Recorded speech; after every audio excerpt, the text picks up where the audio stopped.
This episode of Off My Shelf contains coarse language and adult conversation. Listener discretion is advised.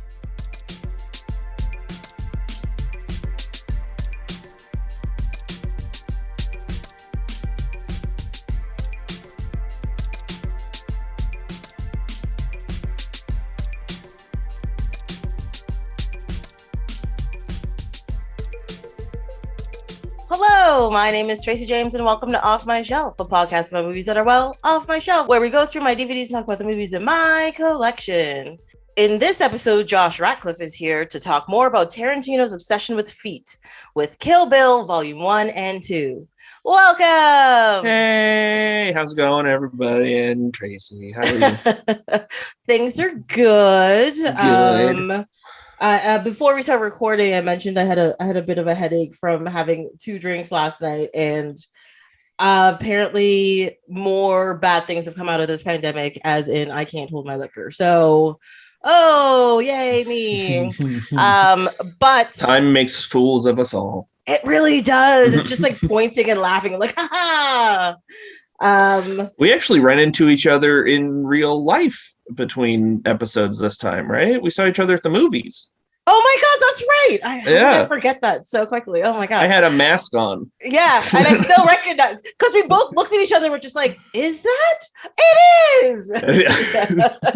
Yeah, part so of me is just like relieved that I don't ever have to like engage with people that I see on the street anymore because I'm unrecognizable. Yeah. For a few different reasons. One, because the part that of my face that is the same as it's always been has a mask over it, and I've grown out my hair to a ridiculous point now, so like I don't look anything like I usually do.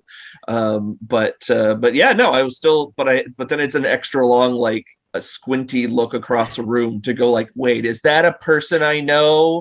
Or is it just like another person with eyes? Yeah.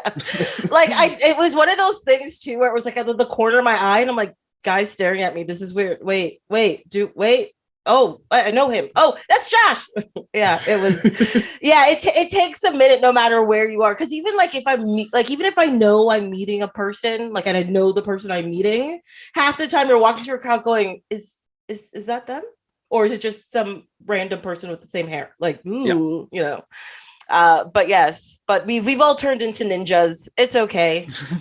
We can blend into any crowd. It's fine. Right. Yeah. I just gotta make sure my hair is more normal than usual. Yes. Yeah. No, mine's crazy long. I need to get it cut.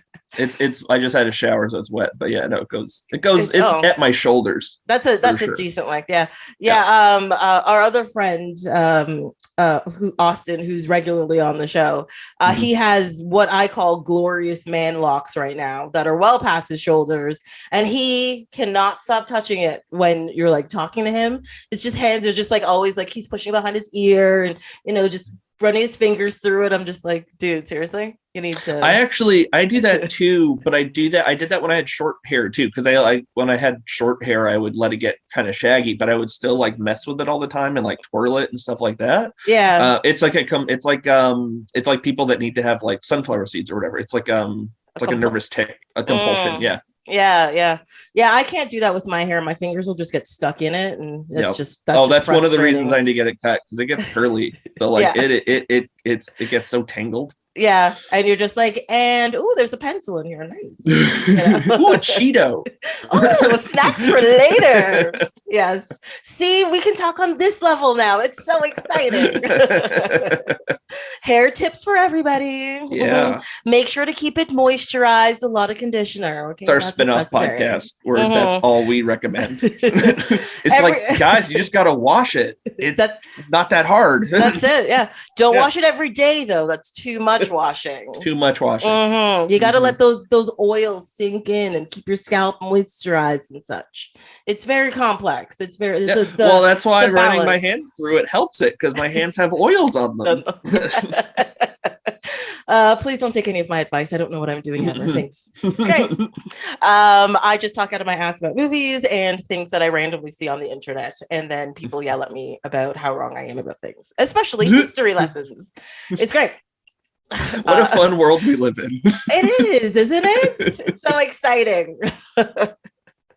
Yeah, that's why I end up doing a lot of Googling during the episodes and after the episode, because sometimes when I'm editing and I hear myself say stuff, I'm like, that can't be right. Google. Yeah. And then I like post it. I'm like, I am so sorry. This was completely wrong. Here's the article. Here's what they actually said. Mm-hmm. It's fine. Yep. I'll do that every time I'm on this show. I will spend 3 days running over everything, single thing I've said and fact checking myself. Fact checking. Yeah. If you ever find anything wrong on my site, especially in one of your episodes, just tell me. He's like, oh, by the way, when I said this, here's the thing. Oh, I did that once. I think on the first episode, I emailed you and was just like, oh yeah, no, I made that up. That is not a thing that's real. I think I put it in like the show notes. I was like, okay, this is fine. I love the fact that I've gotten better at like censoring myself automatically. Like I think of something, I'm like, I don't know if that's true. Just don't say it. Just leave it. It's fine. Well, as I watched these movies last night, so I don't think I had seen this. I don't know if I've watched the second one in its entirety since it came out. And I remember some things about it because I had a good knowledge of this movie about 18 years ago. But that was 18 years ago. I might not remember things correctly. So I'm just like, I half remembered this thing. So I have to like Google it and like pause the movie. It took me like a good 5 hours to watch these because I kept stopping it to like look things up. Yeah. And be like, wait, what was that reference again? And it's hard to do because it just comes up as this movie, but his movies are all references to other things. So I have a lot of like fun facts written down. Yay! I'm so excited. So the reason why I say that is because my thing with movies that I really like, especially Kill Bill 1/2, is that I start watching it.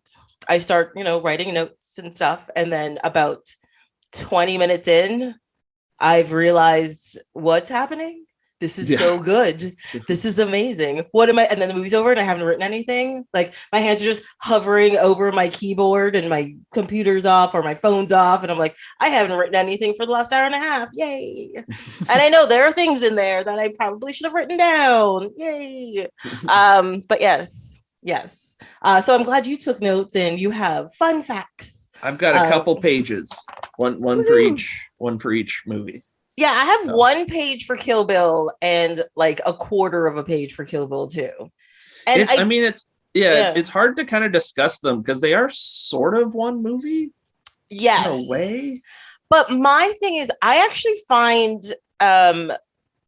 there's something about Kill Bill 2. Yes, they do go together and they do seem like, I think if he released this as one epic movie, like the fucking Snyder Cut, except way better, like it is seamless. It goes through, but there is a clear, to me at least, there is a clear difference I find in like sort of like color palette and how it's edited together and sort of the style between 1 and 2, because I think 2 has a lot shorter segments and 1 has much longer segments that make them more complex or something. Like I don't know what it is. Yeah, it's something I kind of want to I wanted to talk about today is that like he has actually done releases of it as one movie. Mm-hmm. Like he I think he did it as sort of like a road show kind of thing, where he would like kind of go and present it a few times. I think it's only had like a couple public screenings. Yeah. I don't know how those would work because you're right. It has the second movie and the first movie are sort of different genres, in that they are very different tones, and I don't know how well they would run together. It's kind of odd. Like I watched them back to back, and they do feel completely different from each other. Yeah. I watched them a day after. Like I let one soak in, and the next day I watched the second one, and like I don't know. Like I find, even though there's more content in the second movie, I find the first movie a lot better. And both of these movies are references to classic like kung fu kick-up films from like the 60s and 70s and everything, or even like classic I'm gonna forget that Kurosawa, right? Mm-hmm. Yes, Kurosawa movies and all that kind of stuff. And they're beautifully done. Like the action sequences are really cool. They're very stylized. It's very interesting. Of course, the dialogue, per usual Tarantino, is dense but interesting and complex, and every word gives you an eye into like the character, what's gonna happen, and all this kind of stuff. But it's like he went like the first movie, I would say, is more Chinese, and the second movie is more Japanese, if you know what I mean. Oh, I think the opposite, don't I? Oh, you think the opposite? Yeah. Oh, okay. Yeah, I think that the first one is doing like the first one's in Tokyo, and the second one is in China.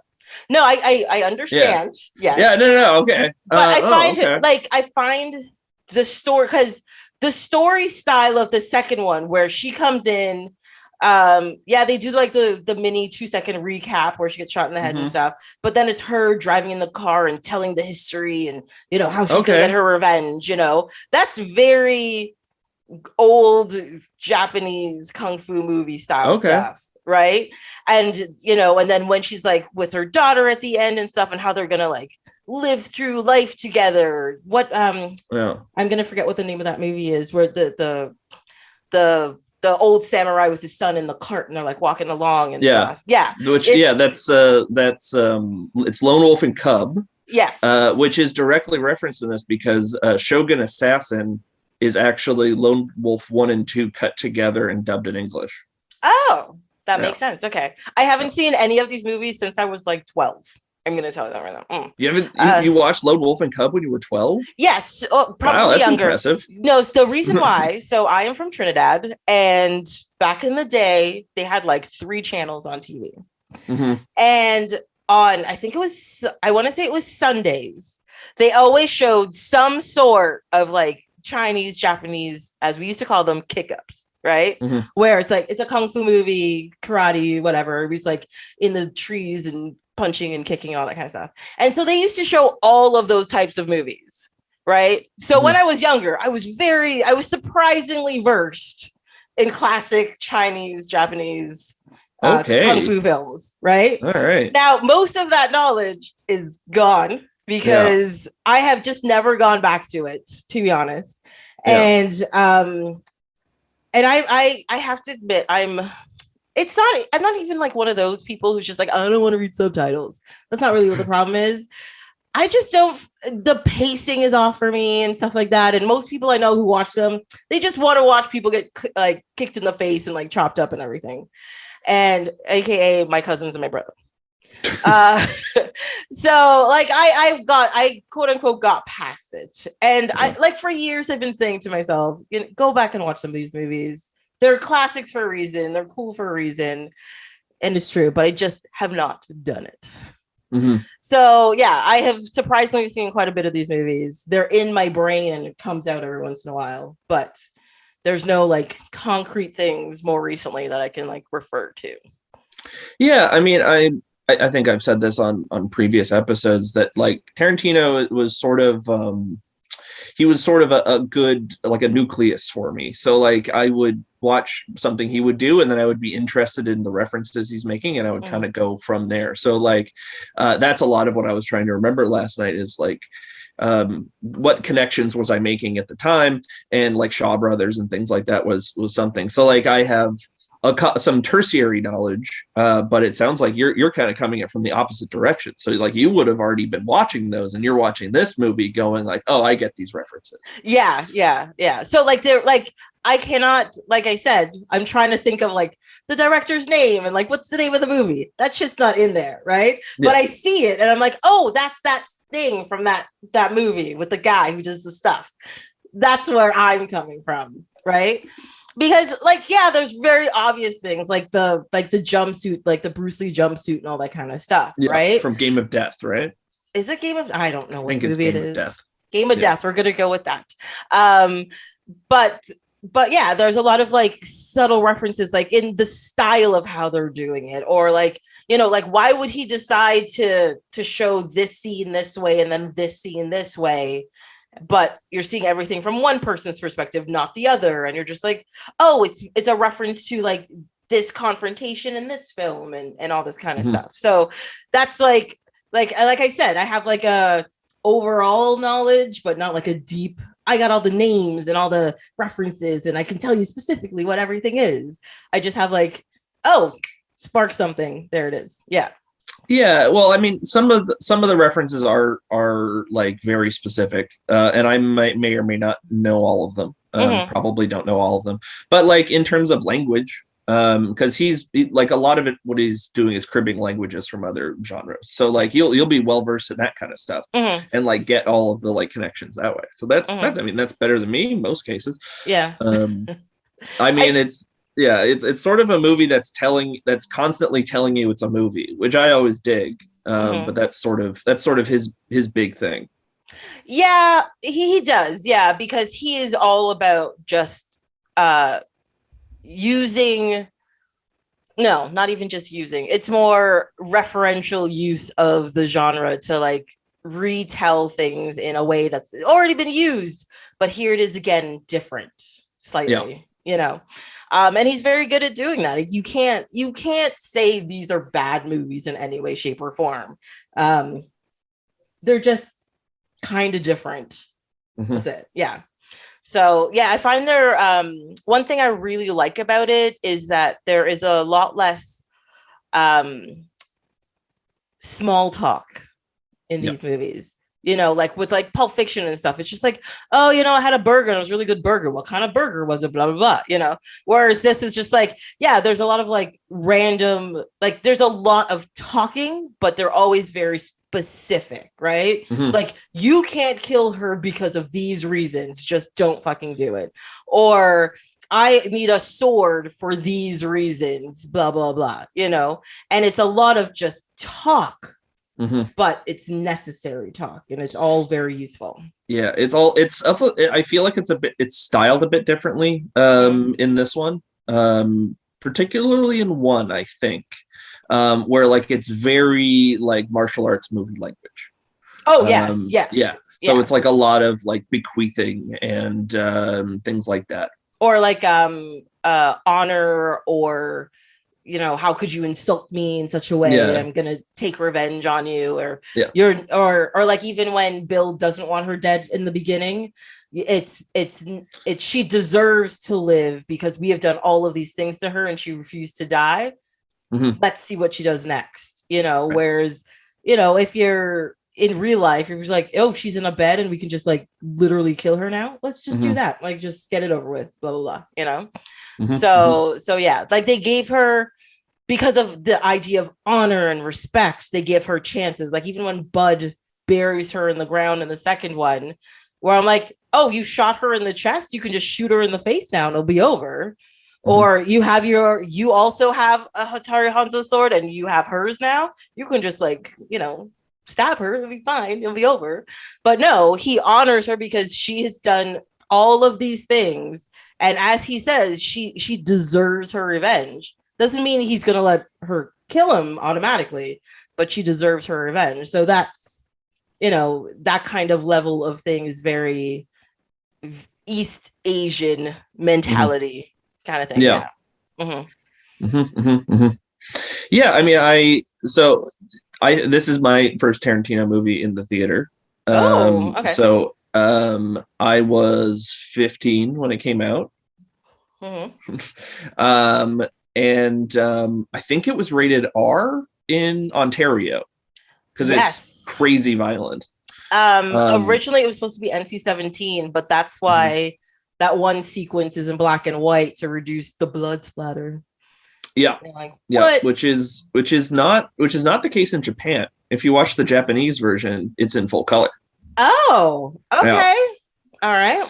And I think like the Roadshow version is as well. So I went with my brother, and even if you're with somebody that's overage when it's fully rated R here, you can't be under 18 as well. Yeah. So my brother gave me his health card, and it didn't have a picture on it because it was like a Quebecois health card from 20 years ago. So they ripped my ticket. I went in, but I didn't hear what they said to me when like they were like, oh yeah, theater 7 or whatever. I didn't hear that. So I was like standing around looking around trying to like figure out what theater to go into. And like the manager comes up to me and I was like, wait, how old are you? When's your birthday? And so I said my brother's birthday, and he's 7 years older than me. So I was pretending to be a 23-year-old. And they're just like, okay, go ahead. Number 7. Yeah. No further questions. That's all we need. Everything's You're good at math. You can leave. Well, to be honest, like most kids, when they're asked like, well, what's your real birthday? And they're like, July 48th, 1912. Like, what? You're 108? No, yep, go away. Yes. You look good, by the way. You have aged magnificently. Oh, yes. Do you have that Benjamin Button disease? That's what it is, yeah. you know? Mm-hmm. The Benjamin Button disease. Apparently I'm Paul Rudd. It's fine. Yeah. Oh, I wish. Right? A lot of people do. It does. Yes. Anyways. Oh, I just noticed, I think Kill Bill was the first one of his I saw in the theater as well. I don't think I saw Jackie Brown in the theater. Yeah. Definitely did not see Pulp Fiction. I listened to your Jackie Brown episode earlier today to prep. So I actually sort of knew that. Oh, okay. Thank you for listening. Yeah. Yes. Well, I needed to be like, okay, what ground has already been covered here? So I don't go on and on about something that's already been talked about. But you're not a big Jackie Brown person. It was surprising to me. Yeah, it was surprising to me too when I watched it. I actually think I mentioned that in the episode. Because like I said, I like Tarantino. I'm gonna forget her name right now. What's her face was a very big Pam Grier was a very big blaxploitation person, and like I am not a huge blaxploitation like movie watcher, but I really like the ideas that it gave Black women a lot of strength, and they could be like not just powerful, but like emotionally powerful, like people say today and all that kind of stuff, but like legitimately like tough. I am going to fix some shit, and this is what's gonna happen, you know? Yeah. And so they're really good icons, and like I was prepared to like watch her as this icon in this movie about like a Black woman taking control of her life and blah blah blah, and then I watched it and I was just like, ugh, no, this isn't working for me. See, that's funny because like the things that you said you liked about like blaxploitation movies, I feel like that is what that movie is. It's like it's taking the attitude part of it and not putting in the stuff from blaxploitation movies that's pretty icky. Because there's a lot of real icky stuff in a lot of those. Yeah, there really is a lot of icky stuff that was removed, which was great. But I think none of the characters were likable in any way. Yeah. And like including her character, I was just like, I don't fucking care about you. You're not coming across as somebody I want to root for. And like nobody in it was somebody I wanted to root for. And so by the end of it, I was just like, I don't care. I'm good. You know, I actually went to a screening that was introduced by Pam Grier. That was pretty exciting. She's rad. I like Pam Grier a lot. She's fun. She has and she sort of has that attitude in real life as well. From at least from her the persona she had when she was presenting on stage was very chill. I've been through a lot and I own it. Yeah, kind of thing. And I was on board. She charmed me. Yeah. But of course, it's Pam Grier. Of course, she charmed me. Yeah. I mean, I think she's a charming person. I just don't think it was properly represented in that film. Yeah. It's fair. I get you. It's maybe it's aged differently than others. Maybe it has. I don't know. Yeah. Speaking of aging weird, this starts with a Miramax logo. That's fun. Oh yeah, I saw that and I groaned so hard. I was like, oh yes. And they're just like in big like Weinstein. Yep. You know, the names pop up as executive producers and things. Yep. And I'm like, oh, yay! So exciting. Yep. Yeah. It's and then there's a fake one after that. Then there's a Shawscope one. And I'm like, oh, the fake one is the one I wish was the only one. Exactly. Exactly. Oh, yes. Then we start with the Klingon proverb.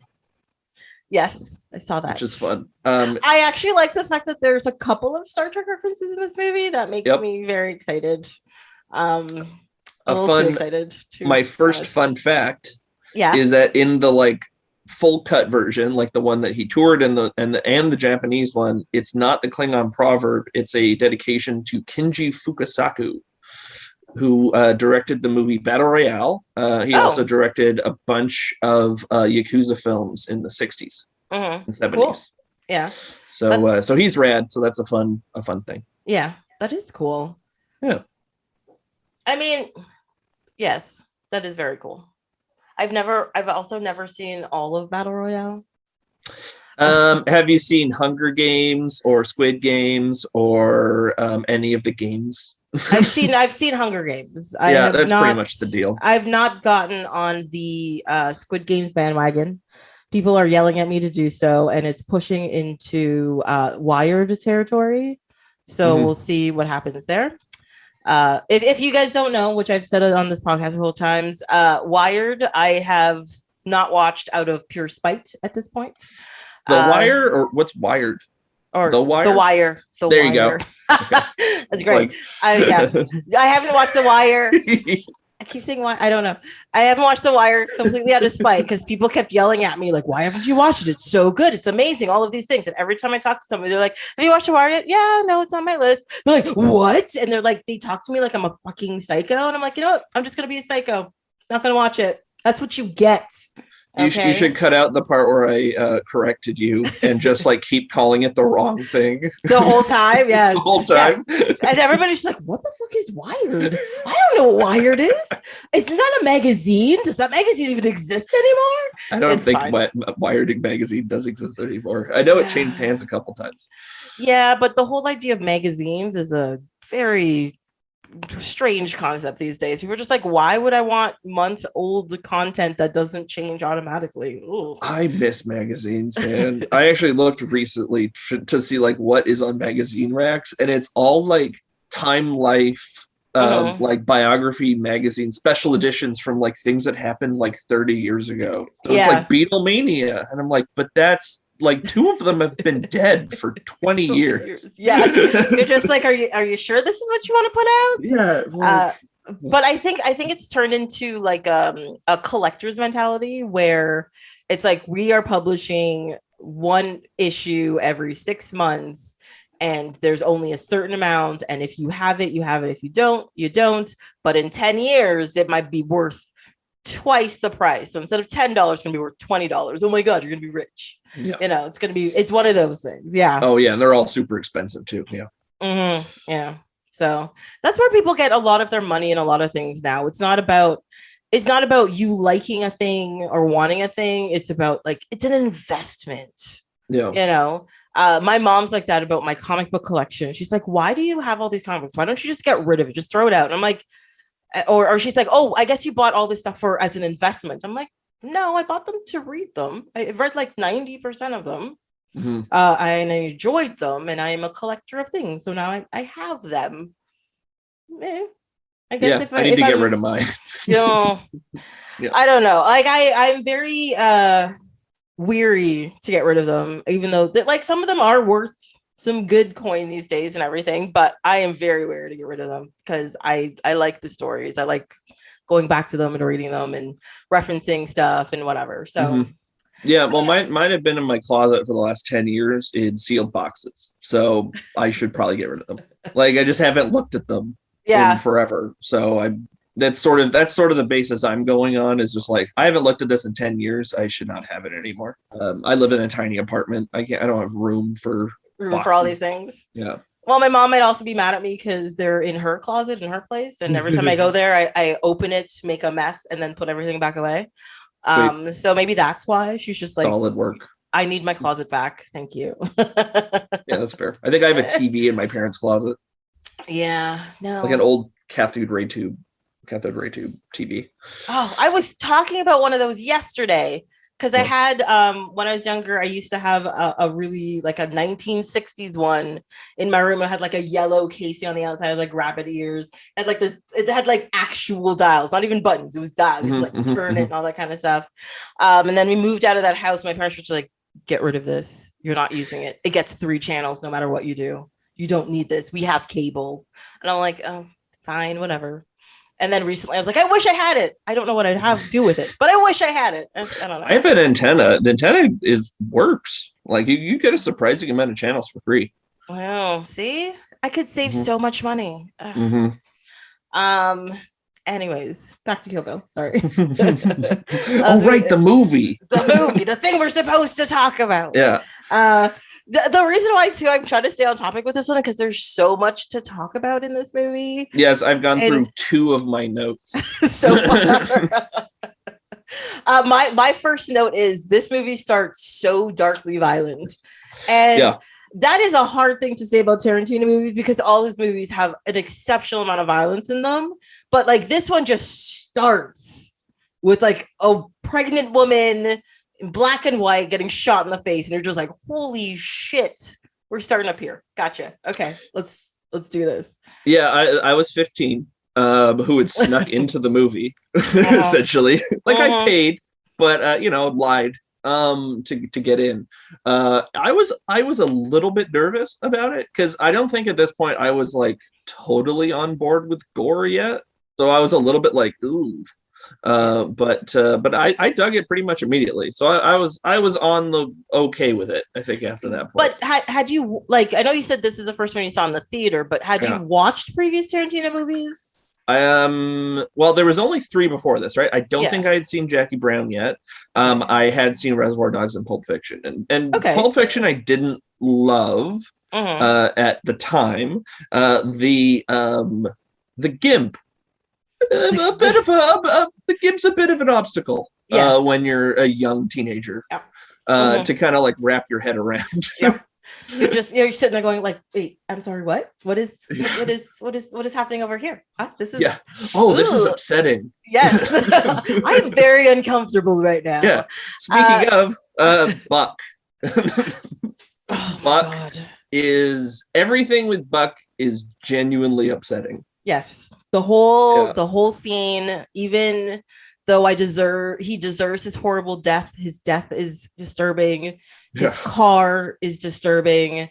It's just the car's still around. That's a real car. Like Tarantino had that car in his driveway for years. I think if you went to Tarantino's house on Google Earth, that was parked in his driveway. Wow. Yeah. Okay. So he's easy to find, I guess. Yeah. Well, if you find that car, that's sort of what you get. You must admit, these movies do have some very fine vehicles in them. Yeah, they really do.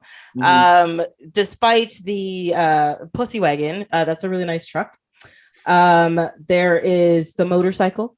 There's also the car that the what's her face? The friend of Oren Ishii, who speaks all the languages, who's on the phone all the time. Oh, Sofie. Sofie.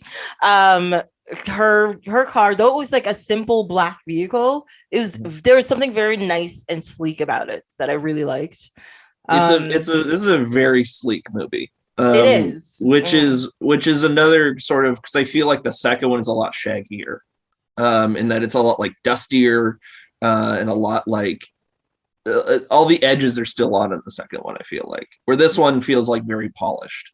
Yes, maybe that's what the feeling is. Well, I think they kind of like mirror the Bride's mentality, where the first one is she's had her training, all of this shit's happened to her, and she's come back and she's like, I have a purpose, I know exactly what I'm doing, this is what's gonna happen. And so it's very clean, right? Whereas the second movie, it's mostly flashbacks of what happened before until she meets Bill. And then, Bill, when she meets Bill, that's right now. This is the thing that's happening.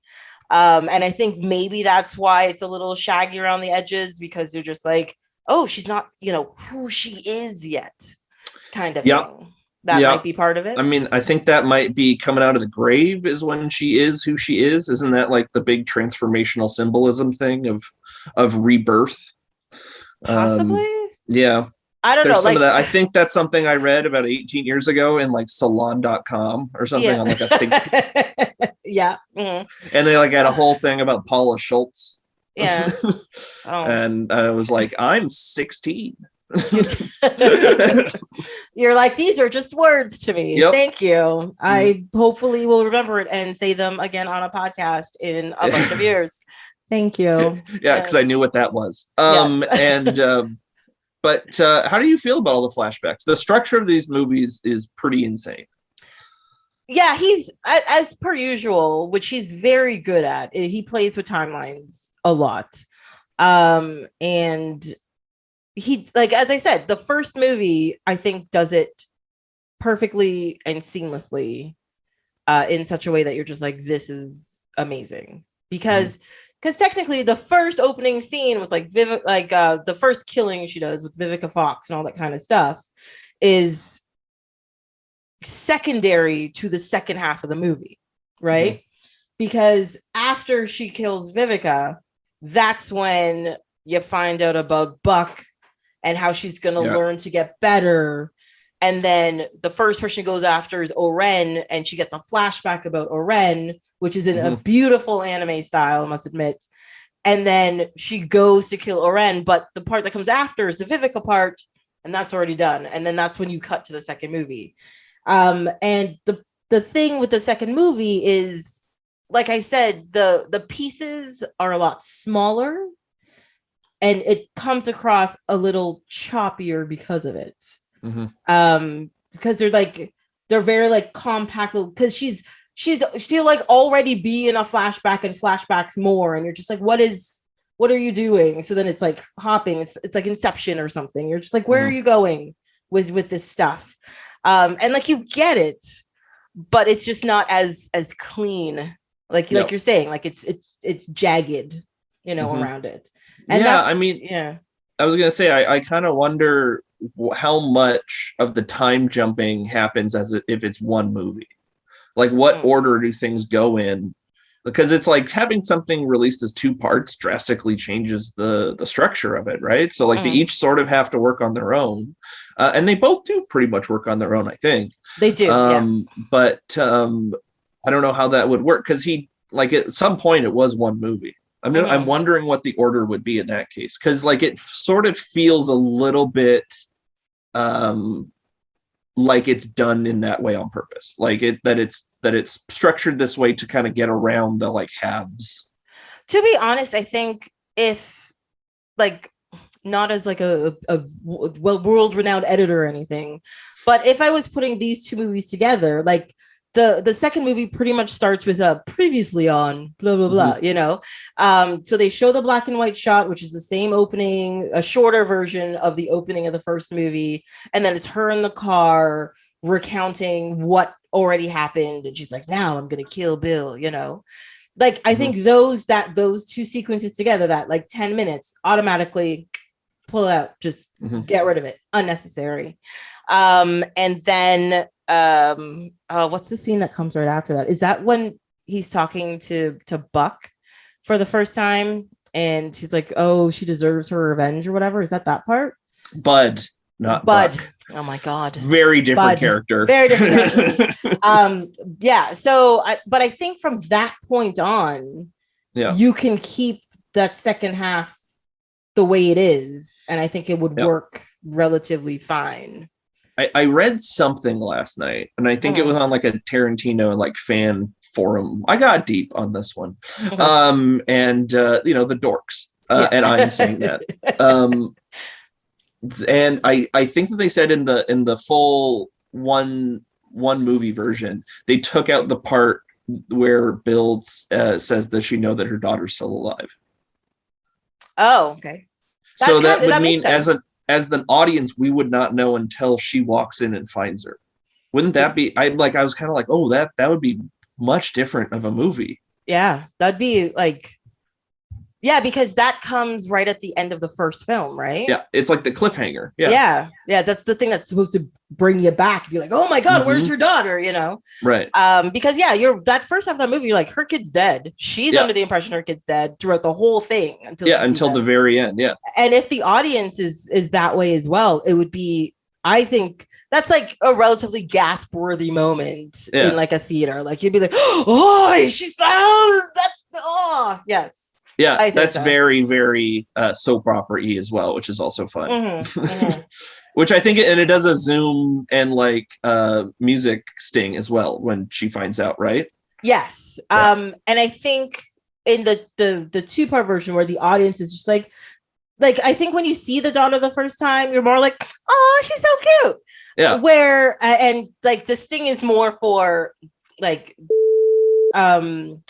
You're gonna beep out her name until we do stop talking about. I'm sorry, the brides. You're gonna oh, there you go. Yeah. The bride's emotions. It's sort of like to put you in her head. You know, it's just like every time like she's really angry or like she sees her enemy, she's like, bear, bear, bear, bear. Like it's that sound comes out. It's like it's you putting into her mentality. Where I think is Ironside. It's the song from the movie. I think it's the movie Ironside. I really tried hard to find out what that. I looked for music stings so much, and it was really hard. Well, the biggest one I found was of course the Green Hornet theme, which was super easy. There's multiple Green Hornet references in the first movie. I love all of it. It's so good. But yeah, like I think that would definitely be a huge difference. But the problem is like you can't do that in a movie that's already been released and everybody knows the daughter's alive because you'll like, oh well, her daughter's there even though it's missing, blah blah. But if it's your first time seeing that movie and you don't know the daughter's alive, you'd have been like, what? Or I think I would be like, well, this seems like a trick. You'll be like, no, that's just some other random kid he had. Yeah, no, he just got a kid. He's just like, oh, to keep her from killing me immediately. Yeah. Come here, child. Hang out with me. It would work. It would work, to be honest. Yes. She would definitely been like, oh, I hope she does a blood test after that. You know, I know she's like happy to be together and everything, and the kid's got her hair color and stuff. But give it a shot. You know, if Bill is that horrible of a person that you can get a swordsman to come out of retirement after pledging for 30 years he would never make weapons of destruction again, Bill's got to be bad. So do a little background checking and dot all your I's. He's got to get got. He's got to get got. Sorry, you don't get that reference because you haven't seen Wired. That is true. That is true. But I feel like somebody's actually said that to me before. Oh, really? That is a terrifying thing for a person to really say. Yeah. I wonder. It's probably ironically or in like this kind of reference, like oh, he's gonna get got. That kind of thing. Yeah, not like you're gonna get got. Yeah. Like nobody's coming at me about it. That's fine. I'm great. Yeah. What can I say? Also humble. I have a award for it. Yes. So that was Sonny Chiba is Hattori Hanzo. Yes, I did know that. He just died, which is very sad. It was very sad. Yeah. I love that sequence when she walks in and is talking to him. Oh, you have to get it deep. Konnichiwa. I love it. It's so good. Yeah. Yeah, no, the sequence in his restaurant before she like gives up her like persona that she knows I think is my favorite scene in the movie. It makes me laugh so much. It's so much fun. It's infinitely charming. Both of them are so charming. And Sonny Chiba is like mean to like his apprentice, and it's also hilarious. Yeah. I love that he comes out. He's like, I've been getting tea for 30 years. Why don't you get this tea? So good. And she's there clearly understanding. She's trying not to show she's laughing because they're not paying attention to her because they're like, she doesn't get what's going on anyways. It's just so perfectly like all of the shots are perfect, like the back and forth, who's talking, how they talk, the interaction. It's just it's so great. Yep. No, I cannot sing the praises of Sonny Chiba enough. Yeah. And especially one thing I really love about it's so stupid, but when he writes I know he can't say Bill because he's so angry about it, but when he like writes Bill and he dots the I and he does like it's like a little slant on it, I'm like, that's so perfect. How did you do it so perfectly? It was great. Yes. Yep. It's I'm sure it took many takes. You're like, this is the 85 take. Can we get the little slanty thing down correct? Thank you. Yep. We're running out of these panes of glass. Okay, let's go. Something else I kind of wanted to bring up, and this is my fourth note. Do you know the Tarantino one universe theory? That everything takes place in the same universe? Right. Yeah. So do you know what this is in that universe? So this is supposed to be a movie inside the universe. Really? So you know in Pulp Fiction, so Mia Wallace is doing she's like had just done a pilot, right? Yes. And the pilot, this is supposed to be that pilot in that theory. No, that's but that's the movie based on this show. It was like the Fox Force 5 or whatever. Yeah. They all had like their own like special like and her thing was to tell a joke every episode and blah blah blah. Yeah. So this is supposed to be like that version of that or whatever. That doesn't make any sense based on the description of what the Fox Force 5 was. Or maybe this is the movie based on the show. She has her own thing going. Or maybe that's just what the Deadly Viper Squad was, and then they double crossed her and now she has to go off on her own. Maybe. Or maybe this is the origin story of the Fox Force 5 and they just changed a couple of things. Yeah. They're like, let's just make it 5 really hot chicks and one tells jokes all the time. We're good to go. Yeah. Well, it's also did you notice when she's talking to Vivica A. Fox in the kitchen, it goes, that would make us just about square, and she draws the square with her fingers, which is what Mia Wallace did in Pulp Fiction. Yes, but she did square with one finger, and in Pulp Fiction it's 2 fingers. So I was just completely different action. Very right? What that is.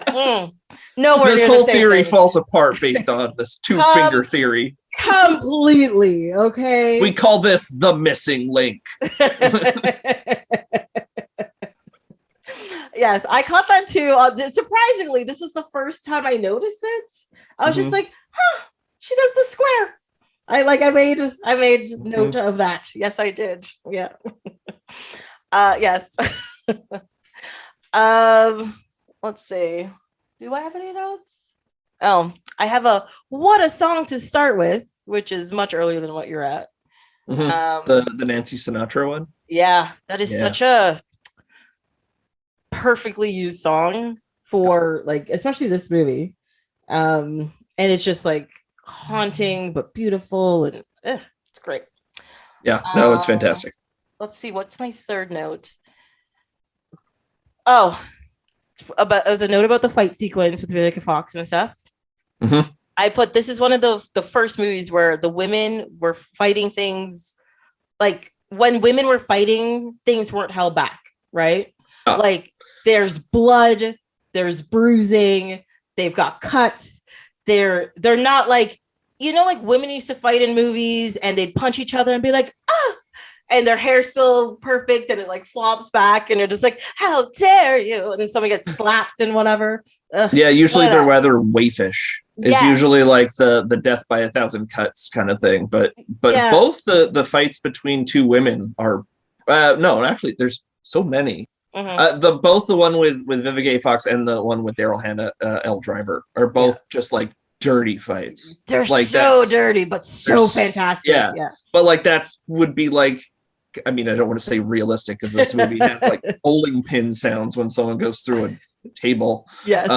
But goes through a table. Like it's a wrestling match. But it's in that, like, if 2 people were to fight to the death, it would be disgusting to watch. Like it would, and just like scratching and just hitting with anything you can grab and just awful. Yeah. And like, or getting shot with Kaboom cereal. Kaboom cereal. Yes. But I love that fight sequence. And it's true. First of all, everything in their world, in any room where they're fighting, is collapsible. Every single thing. They touch anything and it just like bursts into a million pieces. Like it does like the Michael Bay thing where everything blows up. Like this is like everything just falls apart. You're like, you touch it, you're like, it's in splinters, it's over, you know, glass shattering, everything's falling over. It's great. It's great. But yeah, I just love those sequences. Like a more recent movie that did that was Atomic Blonde. That's one of the dirtiest fights I've ever seen. It's also like 20 minutes long. Yes. Oh my God. But also afterwards they show the after effect. They're like, she is bruised, she is battered, she is just like, holy fuck, I gotta do this tomorrow. Like it's just, and then at the end she's just tired. She's just tired. And you're like, they're both so tired at the end of it. It's so fun. Like I think that's such a great touch. You never see like people be like,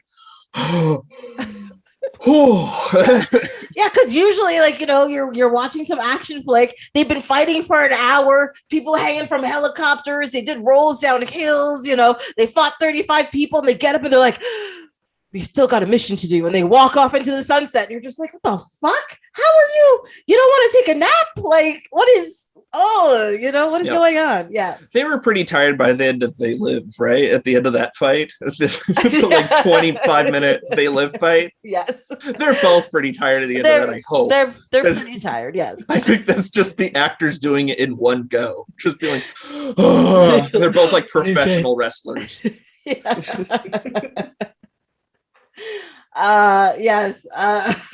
But yes, fighting in these movies are great. And it's Yen Wo Ping is the I'm going to mispronounce every Asian name. I apologize to everyone who's listening. Yuen Wo Ping is how I would pronounce it as an Anglophone. Yeah. He's a big deal. He had just done all 3 Matrix movies right before this. So he was and he did like a whole bunch of like Hong Kong action movies and stuff. Oh, I didn't realize that was the same Matrix guy. I wonder if he's coming back for Matrix 4. If they get, I don't know. It's Matrix 4. Remember the first one? That's kind of what it seems like it's gonna be. Also, like based on the trailer for it, it actually kind of seems like the theory that other people have about it, where we are living in the Matrix and they made a Matrix movie to make us think that people who think we're in the Matrix is crazy. So I think that's what this movie is. The Fox Force 5 shows up in the original, right? So that would mean that we're in. Oh, maybe we are in the Matrix. What have you done? They're on to us. It's fine. We're fine. One day we'll just disappear and people are just like, I have a vague memory. Oh, never mind. It's fine. Don't worry. There's 14 hours of Kill Bill podcast to record that we have as record. No. Oh my God. If I put up our episodes unedited, actually tell you the truth, I don't even edit our episodes that much. Like not that much ends up getting cut out, surprisingly. Yeah, we've talked a lot about oh my God. We have. But there's always more to say somehow. I'm always surprised when you don't edit them down. I'm like, what? How I can't listen to me talk for 3 hours. How did she expect anybody else to? Surprisingly, a lot of people listen to it. I don't know. Or I just listen to them over and over again. Is that what it is? You just put it on in the background and just walk around and be like, I am amazing. I am hilarious. I am so good at this. Ooh, yes. I would have said the same joke. Good job, me. The worst is when I'm editing episodes and I'm sitting there and I'm just like going on. I'm just like, how could you? And then me in the episode is like, how could you? And I'm like, I'm so good. It's the worst. We're at least consistent. At least, yes. I actually don't understand how people listen to me talk about movies all the time. But to be honest, this started because people kept asking me about movies. So there you go. So now you just be like, listen to the show. I did an episode here. Go away. Or I'd be like, oh, that's coming up in 2 years. Just give me a minute. That one starts with T. Oh. Yes. Make it there. We'll do it. We'll do it. Can't wait. How many Tarantinos do you have left? I have Reservoir Dogs. I have Pulp Fiction. And I think that's it. 2 more. Okay. Yeah. Okay. I'm kind of wondering what your cutoff is, because like there would have been a time where you stopped buying DVDs, right? Yes, I believe my cutoff was like 2010. Okay. Okay. Because I've got Once Upon a Time, so I've got that on my shelf. I don't know if I don't have Django and I don't have Hateful Eight. Yeah, no, I don't have any of those. No. Yeah, I have a problem with Django. I didn't mind Hateful Eight. I liked Hateful Eight. Yeah, Once Upon a Time is probably the best of those three. Django made me uncomfortable, just because I just wasn't comfortable with that kind of violence. Okay. It was too brutal for me. I think it was meant to be. It was that way. I find with his quote unquote alternative history movies surprisingly have been more violent than anything he'd done before. Mm-hmm. You know, and with each one, it's kind of like escalating to a certain level, because even with Once Upon a Time, that last sequence when he kills them is abruptly disturbing and visually like it's a lot for surprisingly. No, that one I didn't have a problem with. I messed up, I guess. Just a little. I mean, I can't disagree with what you just said, but I also laughed my ass off in it. Yeah, I don't know that getting that can in the face for some reason, like I was expecting. I forgot about the can in the face. Like I was kind of expecting it, but at the same time, when it happened, I was just like, "Holy shit!" You know, like it was. You expect that level from Tarantino, but at the same time, I don't know. And I think because this movie was just like a buildup of tension, like the whole movie, and then, but there was no continuous violence throughout it compared to the other movies. So when the violence did happen, it was just like, "What the fuck?" Yeah, no, it made me laugh so hard. I thought that was so funny. Well, because there's no violence at all. Like, it's not even just like there's little bits sprinkled here and there. There's none. It is a hangout movie with bros. Like, you're broing out for like 2 hours. It's a long movie. It is. Then it goes that killed Sharon Tate were making too much noise. So Leonardo DiCaprio drunkenly goes out to yell at them. Holding a pitcher of margaritas. Yes. Yeah. What follows then is incredibly violent. So violent. Like so violent. Yeah. For no reason other than it being crazy violent. Yeah. Yeah. And like, that's a hilarious joke to me. I mean, like when it was over, I was just like, "Holy shit, that was so good. That was hilarious." But at the time, I was just like, "The fuck, man."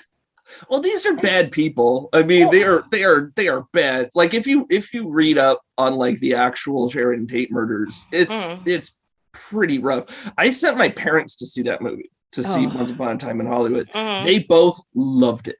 Yeah. No, but also my mom was 19 in Southern California when that happened. Yeah. So it would have had that kind of catharsis, and that's sort of what his alternative history movies are trying to go for, I think. Yeah, no, like I don't have like a soft spot, like they should have been easier on them or anything. Like fuck those people. Like I don't know. They can go fuck themselves.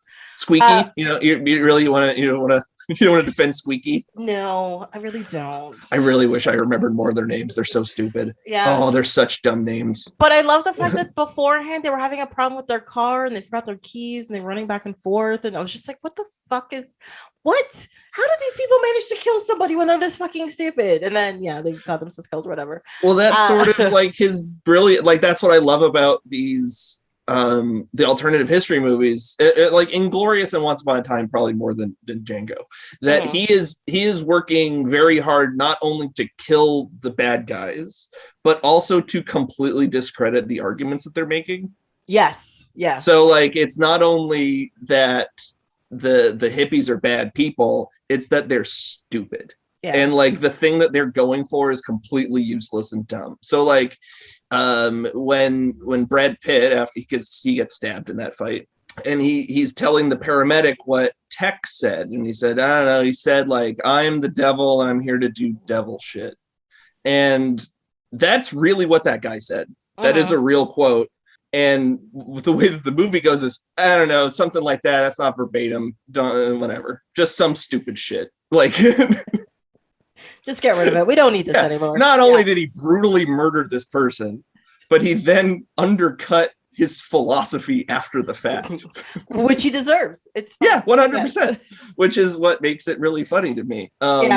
There's a movie called 13 Assassins, which has like it's an awesome samurai movie from maybe about 10 years ago. It's also super violent, but at the end, the bad guy's head goes into a toilet.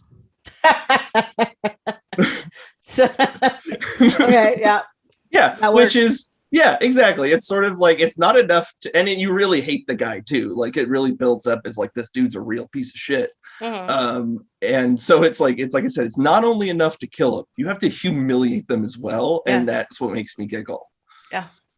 When there are horrible people in the world, you don't want to give them credits. You don't want to give them you want to give them their dues. Like, that's what you want. You're like, you want to be a piece of shit? Here, be a piece of shit. That goes in the toilet. It's that the world is better without you. Yes. That's what you're putting the exclamation point on. It's like, oh, if I removed you from history, the world is better. Yes. And it's true. It's fine. Yeah. This movie doesn't really do that, although it does jump around in time in a crazy crazy fashion. Yes. Did you notice that it was the same sheriff as from Grindhouse? I did. With the son. Actually, son number one. One thing that fucking blew my mind. Okay. In the second movie, Esteban, we're just talking to Esteban. He's a creepy old dirty man who is surprisingly charming, you know, because he is susceptible to flattery. I love that. I love that line so much in that movie. But everything he says is, you're just like, I like you, but I feel like you're gonna hurt me, you know. And that's what the character is supposed to be. Like, he's supposed to be that way. And for the longest time, I'm like, who is playing this character? And I'm like scrolling through IMDb. And I'm just like, what the fuck? And then finally, I'm sitting there staring at the credits at the end of the movie. I'm like, excuse me? It's played by the sheriff? Yep. What? I would not in a million years would I thought that was the same person. Because I don't know what they do to his face. I don't know how he came up with that accent that is not a caricature. It's just like, it's just perfectly done.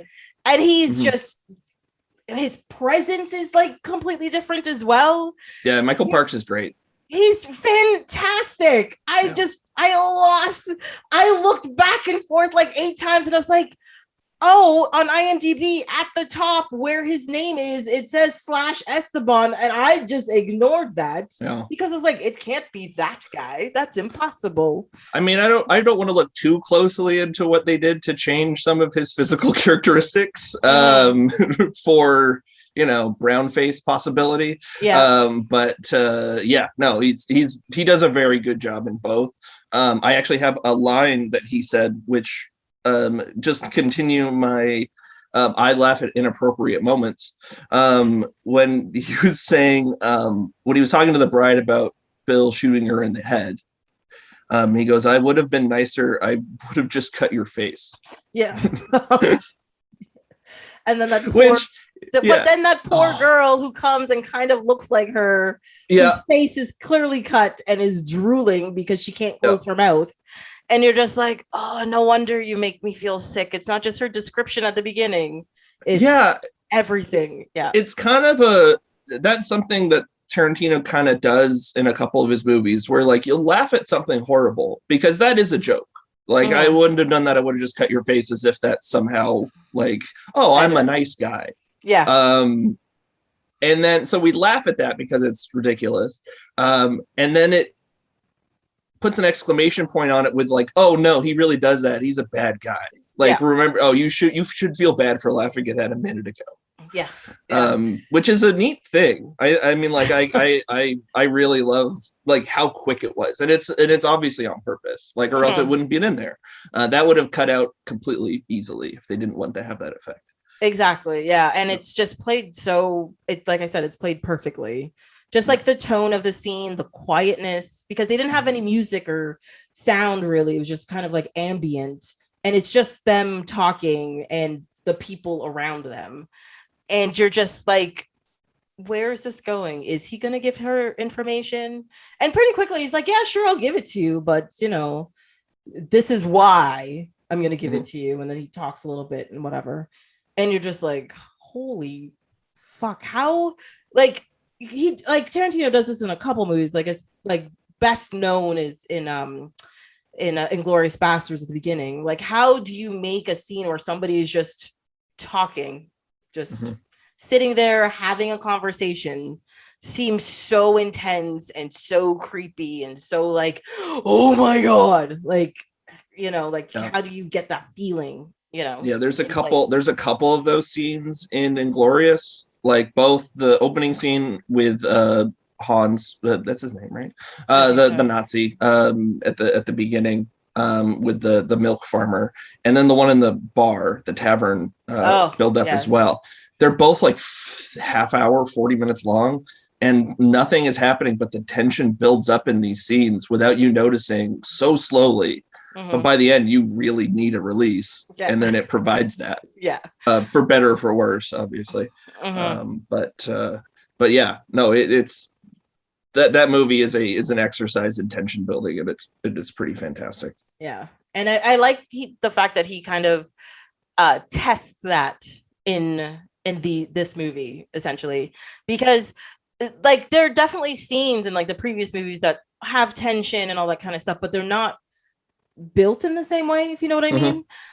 Whereas like he tests it here and then brings it back later in Inglourious, and he like really uses it in Inglourious. And then in the Hateful Eight, there's a couple of scenes where he uses it in there as well.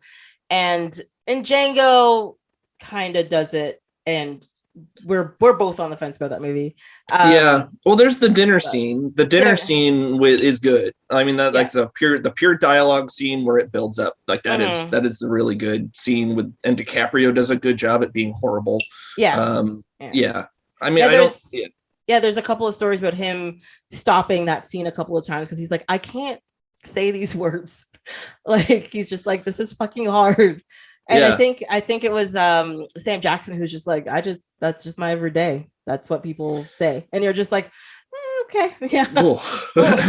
You know, which is brutal in so many different ways. But it helped DiCaprio get through it, not because he now enjoyed saying the word, but more because like he got a pass. It's more like it's more like he is bringing to the front like what people went through, I suppose. His use of the language in that one is more justified than in other movies because that's what the movie is about.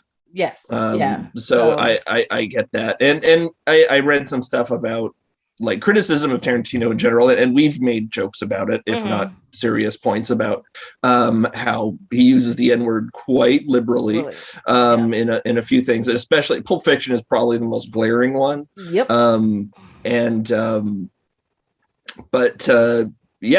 had to like Spike Lee was a big like criticized his use of that. I think probably from Pulp Fiction and Jackie Brown. Because you have a bunch of white dudes saying it, not a bunch of black people saying it, and there's automatically a problem there, and you're gonna get people who get the wrong message from it. Who are gonna? I mean, one of them was about to take someone into the basement to rape them, so I'm not exactly like okay, like it's sort of like. Right. Like maybe so it's like at least that guy's a bad guy. Yeah, exactly. That dude's a bad dude. But you know, like the dude just talking about the car in his garage, and you're just like, was that necessary? I mean, I know it's a high tension moment. There's a dead man in, and you don't want your wife to leave you and everything, but can we use different words? That one is what I would have trouble to kind of like parse as to why that is like that. And it is Tarantino playing it as well, which makes it doubly like difficult to kind of like justify or defend. But I mean, I don't which I'm not going to do. Yeah, there you go. We're not doing it. Use different language every once in a while. It helps. Like I know it's part of your shtick now, but also you can change. That's allowed. I don't think there's any in Kill Bill, is there? No, because there's only 2 Black characters. One is Vivica Fox, who dies immediately at the beginning. She says bitch a lot, but it's okay. And then the other one is the old piano player whose face you never see, who's clearly played the Sam Jackson because his voice is unmistakable. Yeah. And he doesn't say it because he's in church. And and then he dies quickly. That's it. Yep. Well, I think they use the another non-modern parlance a couple times. Are we not allowed to say that other? Well, colored? Is it colored or they say Negro? I think they say colored. Colored? Okay. Yeah, he said the colored, the old colored fellow that plays the organ. Yes. Yeah. Well, so I think that's the closest. And I apologize for quoting. They're in Texas, and they're trying to be PC about it. So that's the closest we're gonna get. I'll give Tarantino for it because that one at one point was okay. Yes. That one was a preferred nomenclature at a point in time. Yes, that is true because the term a person of color, I have tried to shorten every once in a while and said colored, and I'm like, no, that's wrong. Yep. A person of color. Yep. But yes, like every time I hear that term, I feel like, like a little kid came up to somebody and was like crayons, like, oh, you're this color now. Like, what? No, what? That's not how it works. Thank you. Yeah. So I mean that's a relief, I guess, for this one. That there aren't any racial slurs that like extreme racial slurs, I guess I should say. Yeah, this movie felt like he picked a race to be in the movie and then ignored other races. So it was white and East Asian.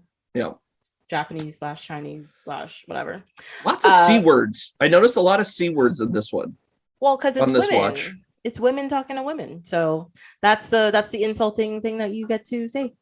Right. Okay. Fair enough. I think Tarantino likes to pick the harshest words he can use possible that will be not necessarily just shocking, but will be like, get like a reaction. He wants the reaction. So he's going to be like, what is the worst word that you can call a woman or can be called by women? C word. There it is. Yeah.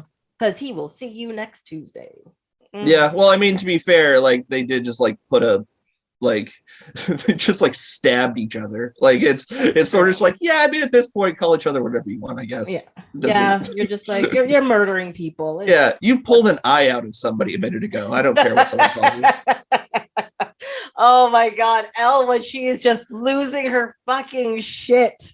Yeah. In that camper after that's another like that's a dark laugh, right? Like that is I laugh at that scene so much, but then I sit there thinking about the consequences of that.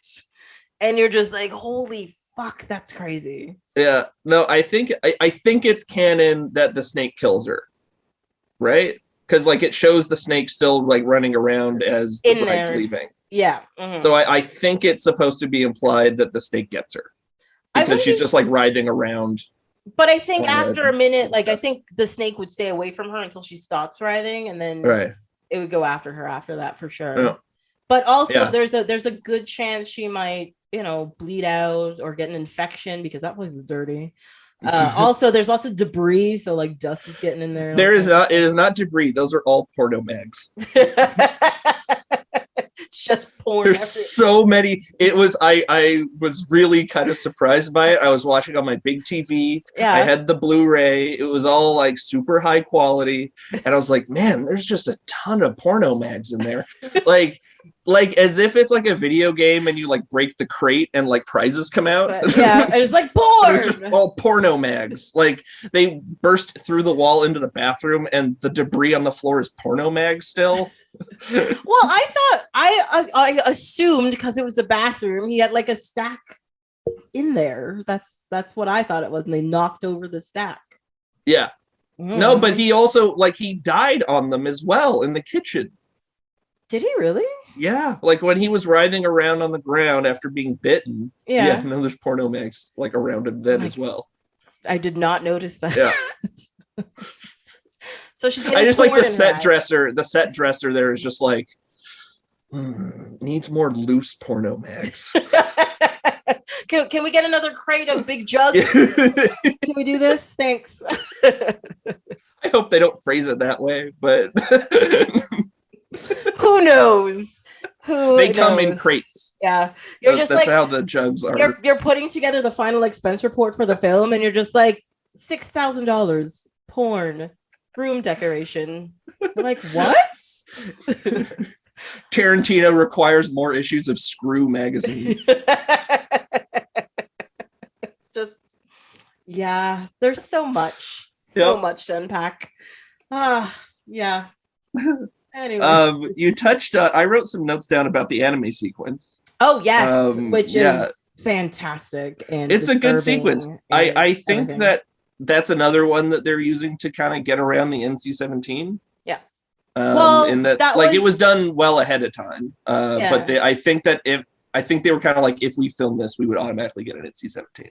Yeah, because a child would be involved also, which would be that wasn't but also like I wrote down that I liked the when she kills the boss that the silhouette of blood, like the blood silhouette, I thought that was cool, like the spray and then like it has her arms up like as if it was just like flashed against the like a silhouette of the thing. I thought that was fun. Crazy but fun.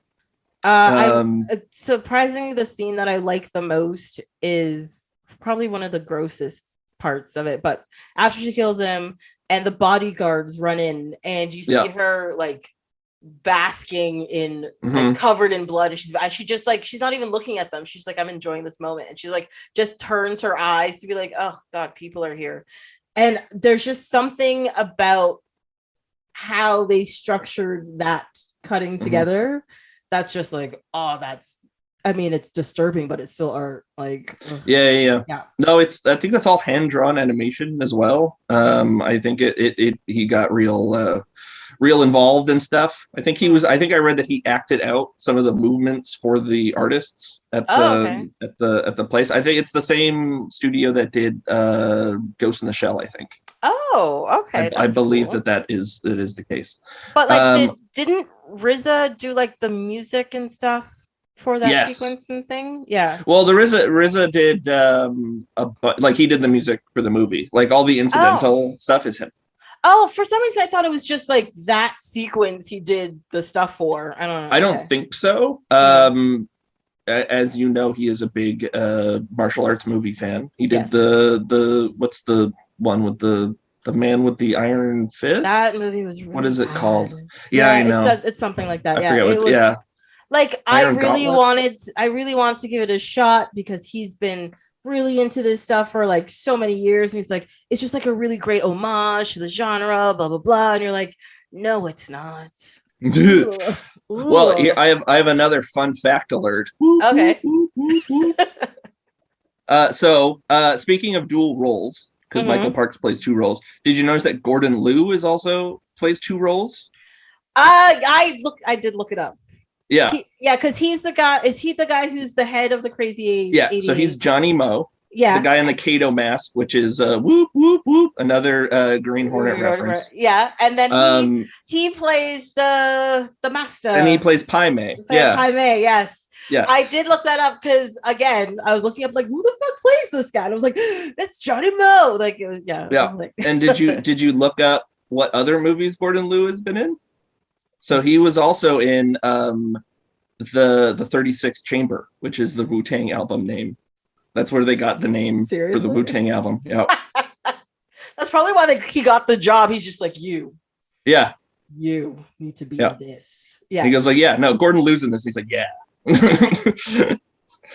So yeah, no, that's a fun like run around in terms of But I love the fact too that that's like a deep reference to like on several levels as well, you know, from like RZA to like film reference to TV show reference to outfit reference. It's a whole thing.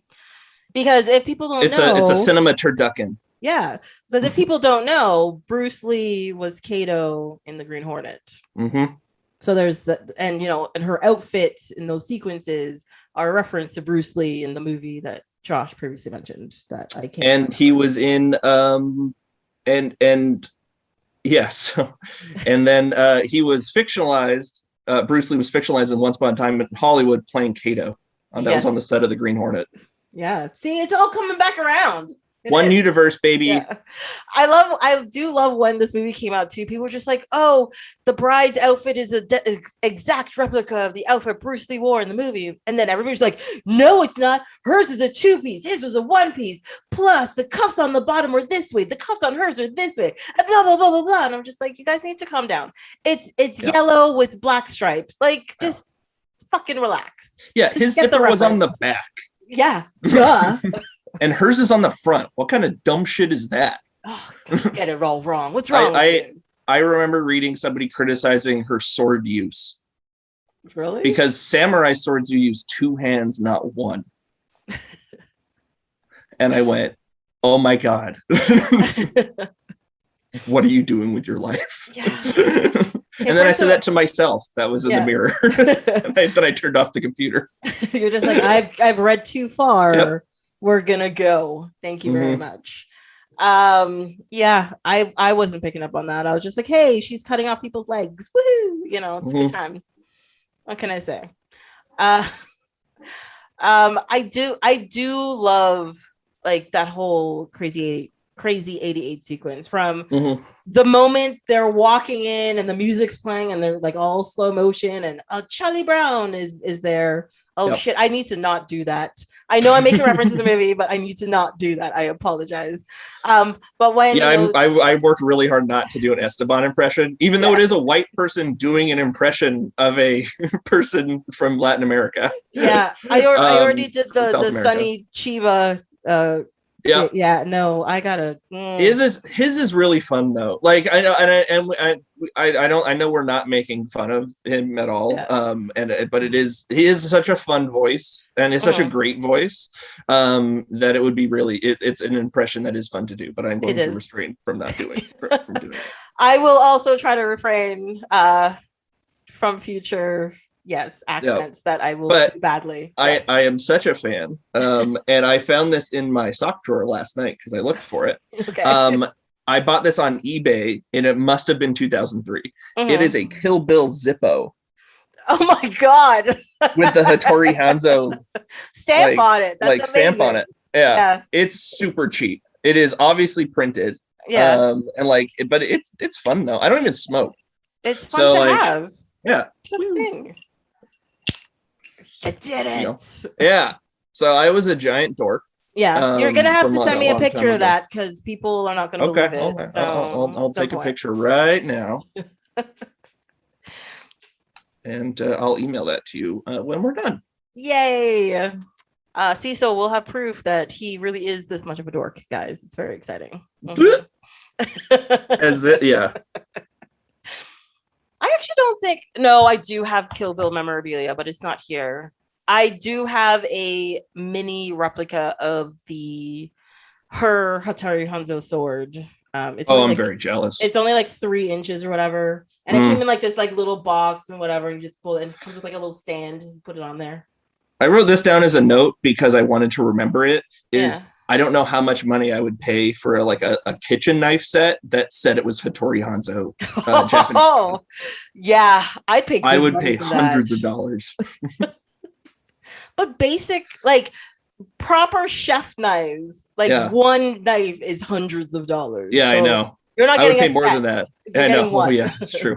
Well, and Japanese ones are even more expensive. The Japanese steel is a real thing. That is definitely something that people strive for. Now, beyond this movie fetishizing everything, Japanese knives are different than Western knives and more sought after in a lot of cases. Yeah. I'm going to tell you a really stupid story. So when I went to Japan, this was a while ago. I was like, oh, when I'm coming back, I'm going to do something super awesome for my brother. I'm going to buy him like a sword or a katana or something and bring it back for him and be like, here you go.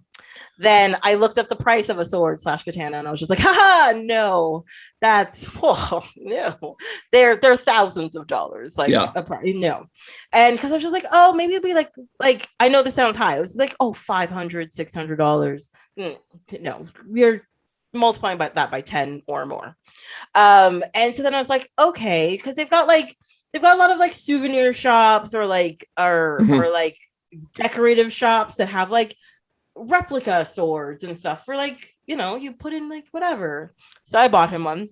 It was still a pretty hefty amount of money, like $100 and something bucks.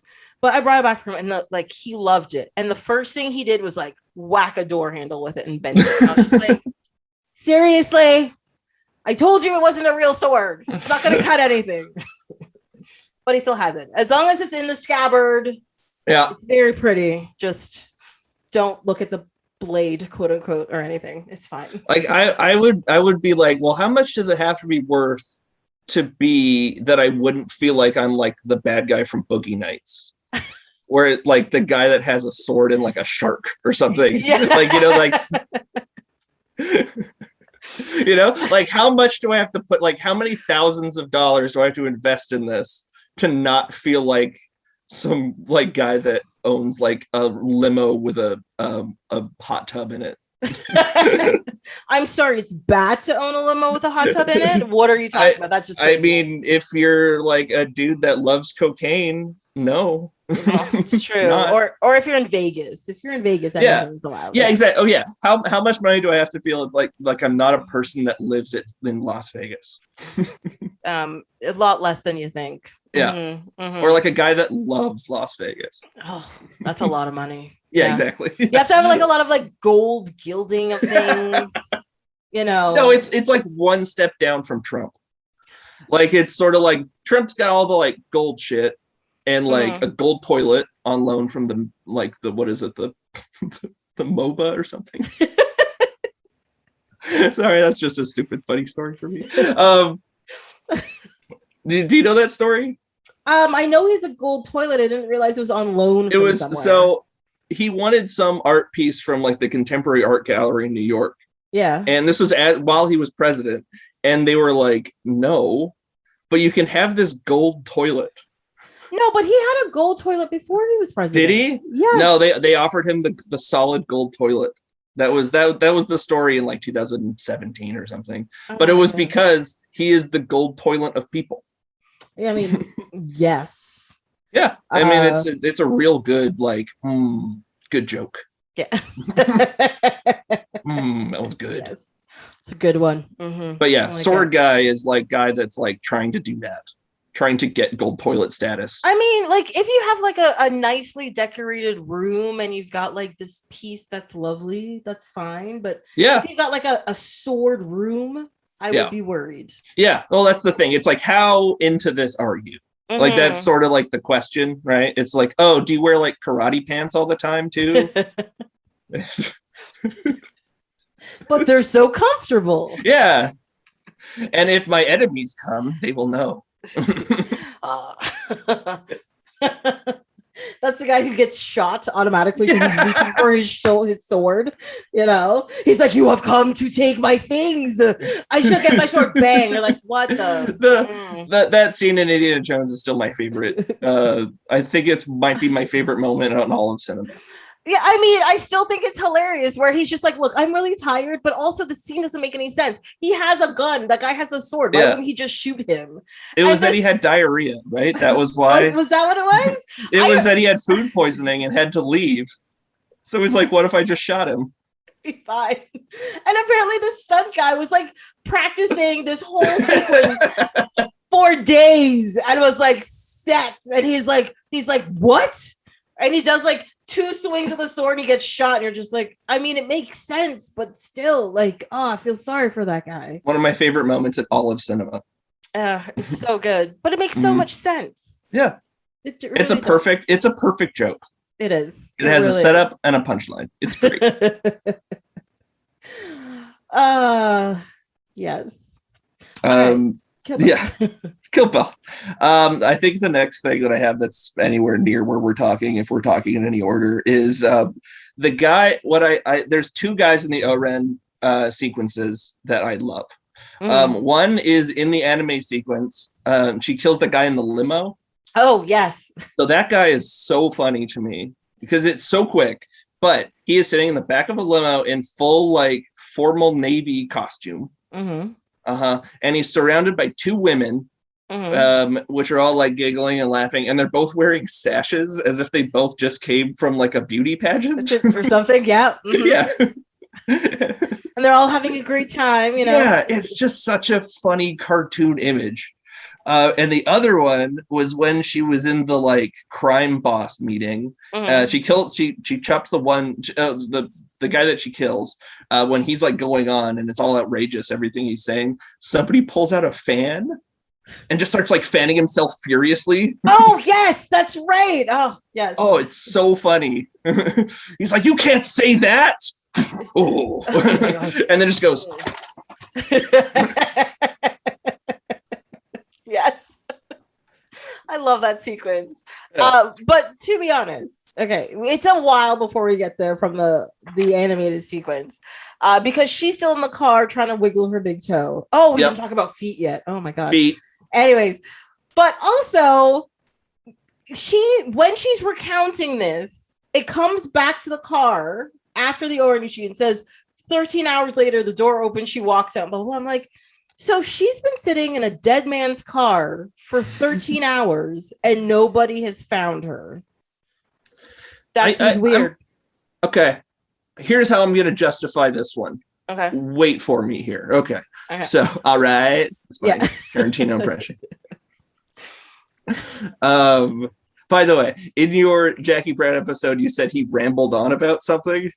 You made some reference about him doing an interview where you rambled on about something. I'm like, exactly. That's exactly what he did. It's like, yeah, that's every interview. What was I saying? I can't remember something now. About of the 13 hours in the car, nobody found her. Yeah. So I'm going to say that around the hospital, everyone was like, it's just Buck. Let's just throw him in the dumpster. I mean, and there's like a dead trucker with his lip ripped off next to him. They're going to sweep this one under the rug. Yeah. They're just like, we can't do this again. People are going to start asking questions when this keeps happening. I wonder if she comes back and she, like, sues the hospital or something after all this, you know, Kill Bill Volume 3. Suing, like, yeah, it's a courtroom drama. It's like A Few Good Men or something. Yeah. There's rumors. There's still rumors about Kill Bill 3. Yeah, the first rumor I heard was it's the two daughters going after each other. Because the daughter of Vivica, what was her name? Her name was Copperhead. She was Copperhead. Yeah, Vivica Fox. Yeah, Copperhead. Should have been Black Mamba though. I think so. Right. But no, that goes back to the whole, like, what fish controversy. It's fine. Sorry, that is a Harvey Birdman reference. Oh. Yes. Because there's a different thing, Harvey. Yeah. there's a whole thing with they're in court and it's Black Bolt and he was supposed to be like Manta Ray and he's like, what? Just because I'm black, you gotta call me Black Bolt? What if I called you Whitefish? Because he's talking about Aquaman. It's very funny. I haven't seen Harvey Birdman in a while. It's so good. It holds up very well. There's also fewer episodes than I would like to admit. But yeah, there's only 39. It's very sad. But excellent. Anyways, but yeah, no, the rumor I heard was it was Vivica's daughter and the bride's daughter, you know, because Vivica's daughter is going after the bride and her daughter's just like, nuh-uh. And it's like a whole thing between them. That was what I had heard. I'm actually surprised that Maya Hawke didn't play the bride's daughter in this. I looked it up. She's exactly the right age. Yeah, because I thought it was her. And I looked it up, I'm like, oh, that's not her. Oh, okay. No. It's weird how much she looks like Uma. It is creepy. Yeah. The little girl. Yeah. Yeah. Well, she's in Once Upon a Time as well. Yeah. Oh yeah, that's another weird thing. All of the like hippies in in the Once Upon a Time in Hollywood are played by like sons and daughters of like actors. Yeah, I know some of them were. Yeah, that's interesting. Or former child actors and stuff. Yeah. So like Maya Hawke is one of them. But isn't Maya Hawke the same girl that's in Stranger Things, or is that a different daughter? Mm-hmm. Same one. But why is that not like? She's the one that leaves. She's the one that's like, I gotta go back and get my knife. She's the one that like forgot her knife and left. That's Maya Hawke, I think, if I'm recalling correctly, which is a real thing that happened. That's a real person, and she did forget her knife and went back and left and did not murder anybody. Oh my God. Okay. Yeah. Yes. It's such a weird story that like that should be its own podcast of just like trying to go through all the crazy weirdo references in Once Upon a Time in Hollywood. Yeah. I don't know. Well, with true crime being so popular as it is right now, which is, but not on podcasts. Oh no, nobody listens about true crime on podcasts. That's just craziness. $1 million idea. Yeah, I don't even know what I was gonna say anymore. Never mind. It's fine. I did that. That was my fault. I hate when that happens. You're just like in the middle. I was like, I was gonna say words. What were they? And they're gone. It's we're good. Yeah, it's fine. Where were we? We're talking about what? Oh, yes, 13 hours in a car. But also to get over 4 years of atrophy in 13 hours is some pretty good stuff. That's the kung fu training. Kung fu, indeed. Yeah. Also, she has amazing feet. So. Oh my gosh. Okay. I think he specifically likes Uma's feet too. Like it's because she has weird feet. She's very very tall. Yeah, and she's got knobby feet and knobby toes. And I like every time, like especially the scene where she's in the wheelchair and for some reason shows her face, then shows her feet. The fact that they're like weirdly crossed because she can't move them.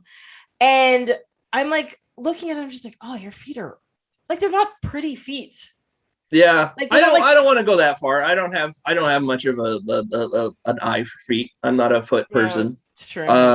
But I mean, she has different feet than other people. That I'll say that. Like she has very unique feet. Whether or not I think he likes them specifically.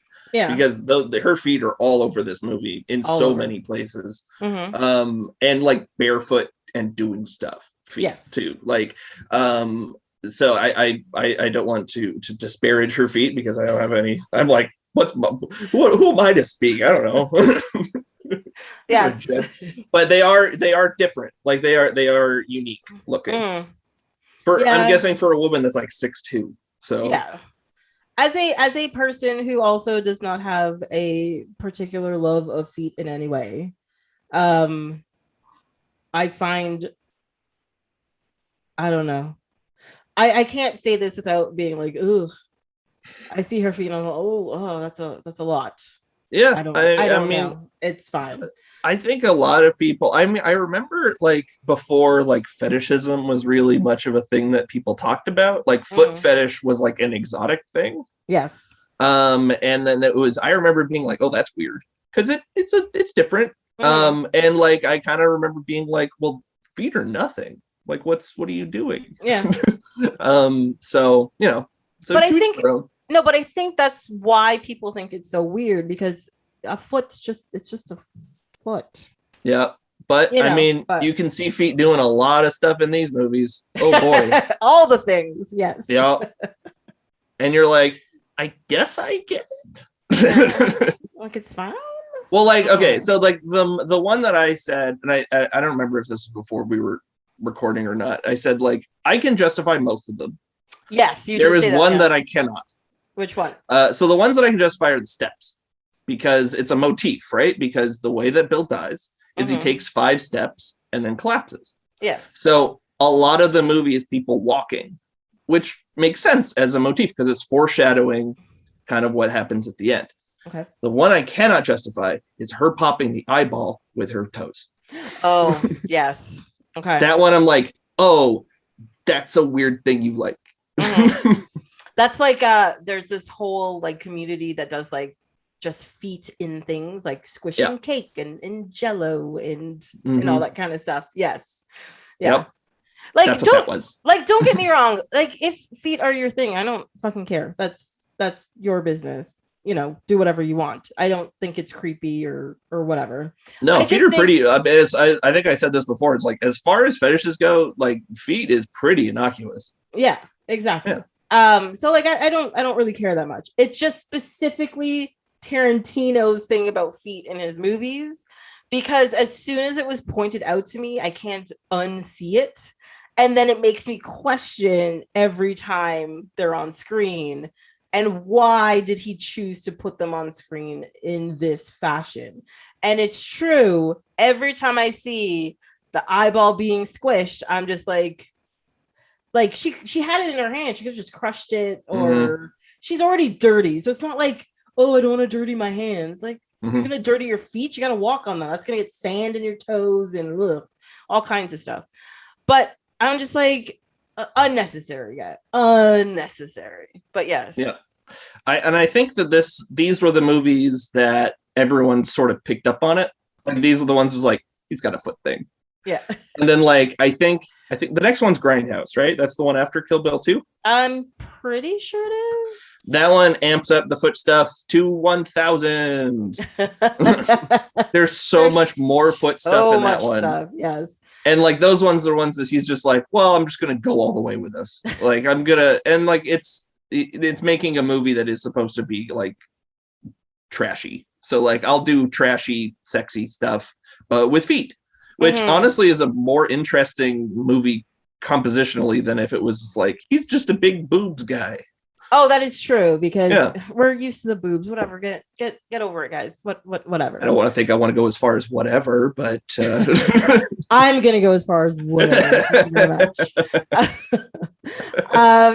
much. But according to his IMDb, technically, he was a special guest director on Sin City, which came out before Grindhouse. So, woo. Oh, yeah. I have another fun fact alert. Oh, he directed, I think it was a 2-part episode of CSI. That came after Sin City. Yeah. Yes. He also directed episodes of ER.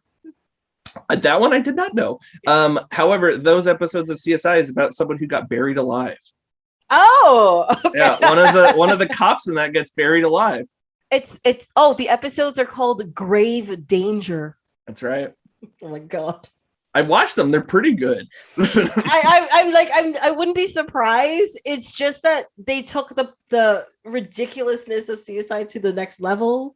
Because I surprisingly watched quite a bit of CSI. I think a lot of people accidentally watch a lot of CSI, whether they want to admit it or not.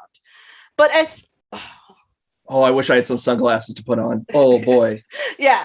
But I looked around. But especially the reason why I would always watch the opening just for whatever the sting was going to be, right? You'd be like, those stings are good. Like I was sitting here trying to think, like, how cheesy can you actually be? And no matter how cheesy you think something's going to be, the show was 10 times worse.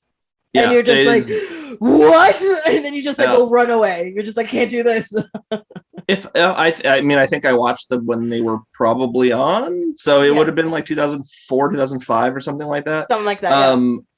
If I recall, it's got like a little bit of Tarantino-y dialogue too. It's worth watching those CSI ones. They were pretty good. Yeah. If it was 1 or 2, I don't remember, but I would say, like, you know, if you have access to that, I would check it out. Check it out. Yes, it was Grave Danger. It was released in 2005. There you go. Hold on, wait, what? 17-year-old me, thumbs up. What season was that? That was season 5. Yes. Okay. And who was buried? Oh, should I? No, I'm gonna keep that a secret. I'm not gonna tell you guys. It was the white one. I don't remember any of their names. It was just the white dude. Except for one person, I think they were all white, weren't they? Yeah, I think even, especially more at that point, because this was before Lawrence Fishburne was like the boss guy. Yes. Yeah. But yeah, no, he was. But like the dude that got buried is like the most generic looking white guy to me. Like just like He looked like a dude that was on the varsity football team that called me an asshole and then like kicked me in the ass or something. He was a bully in high school. Yeah. And then, yeah. And then wanted control of things in his life. So he became a cop. And then people it's a very realistic story. Then he realized he was good with evidence and stuff and transferred to the CSI. But then he found his moral compass and started to help people, and make things better in our world, and realized his wrongs, but never actually apologized for anything wrong he's ever done in life. Yep. Paid suspension. Society. You're welcome, guys. Yes. The truth. You put one of those. You put one of these in every episode, right? Yes, every time. Yeah. Just to remind everybody. We live. Remember, guys, we live in a hell. This is the worst timeline. I'm going to tell you right now. Okay, everything's on fire. The gnome's in the corner. Pizza's been dropped. It's over. Yes. I mean, what if this was the best one? That's even more depressing.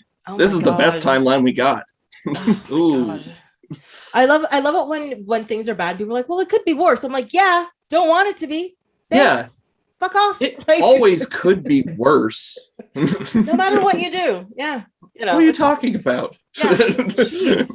I could be doing this with one leg. That would be worse. Yeah. God, don't want it. Yeah. I could have my eyeball plucked out and stepped on with some weird foot fetishist. Mm-hmm. That'd be weird. That would make this worse. I love that right before that she tells about like how she killed Pai Mei. She's like, I killed your master. Yeah, like, oh. He was 1,000 years old, by the way. Yeah, and he gets killed by a little poison on rice. Yeah, and that's sort of just like, that seems wrong. Like, I'd be upset if you cut down a 1,000-year-old tree. Yeah, but it's sort of like, no, that should live on. He had a good run going. You really burned his streak. Yeah. 1,000 years without dying. Yeah, and he was great. He's a horrible man, but he is a folk character. I looked him up. It is the story of the five elders, and he apparently was the one that one of the versions of the story is that he betrayed the Shaolin temple and let all the bad guys in and burn it all down. Oh, yeah, interesting. So is that why he lived? Was it punishment for his betrayal or whatever? I don't know. I mean, I think he's just a dick. Based on this movie, he's just too much of a dick to die. That seems about right? Yeah. One thing I never understood in a lot of these films and stuff is just like, why is it like the good master is, or sensei, I should say, if you use the correct word, is always like the dickish person, like. Mm-hmm. Like there's definitely a few of them where they're like nice or whatever, and then they get betrayed because, like you said, Sifu, like he was just like, no, I've seen bad in you, so you don't belong on this level, blah blah blah.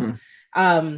But like a lot of them, you're just like, no, the only reason you will work to respect me because I hate everybody so much, mm-hmm. and you're just like, you're just being an asshole. If you're just like, hey, punch some wood, just fucking do it, like. Fine. Yeah, I mean, I guess that's part of like the kind of mysticism of like the lone wolf shaman guy thing, right? Mm-hmm. So that's sort of the thing where it's like, yeah, well, the guy lives alone for 1,000 years. He'd probably be a dick too. Yeah, but he's trained Bill, for example. We know that. Mm-hmm. So he definitely hung out with him for like a few years at some point. Yeah, I mean, it's sort of like the drill sergeant in Full Metal Jacket, or the like every football coach ever, where it's just like, oh, they're jerks, but they get results. Like, I guess it's like that, or like the true art can only be made from pure misery kind of thing. Mm-hmm. But isn't our society fighting to change that now? Oh, I guess they're like, hey, that's just abuse, right? Yeah, it is. Yep. So. I mean, the bride had some hard times. She went through it. She went through quite the journey. 2 volumes worth. Well, the thing I both like and hate about it is the fact that she went through all of these things and it saved her life in the end. Mm-hmm. But I'm just like, I don't think it was necessary for her to go through all those things to learn that thing to save her life. Like it could have been slightly different. But yeah, in the end, it kind of like worked because she knew how to punch something from 3 inches away. Mm-hmm. I mean, it's sort of like Slumdog Millionaire, right? Where it's like all these, all the questions have to do, are really a story from his life. And so, I mean, she's going through trials, right? Like that's sort of it's like the feats of Hercules, where like you have to go through all the different things and then you ascend at the end or whatever. So like this is her journey to, I guess, or like John Wick. Remember John Wick? Do you remember the backstory of John Wick, where it's like, oh no, he had to do several impossible tasks for me in order to get out? Yeah, and that's so like how he got out. Yeah, this movie is her getting out, right? Like this is her getting out with her daughter. Yeah, I think. Yeah. Okay. Yeah, I get that then.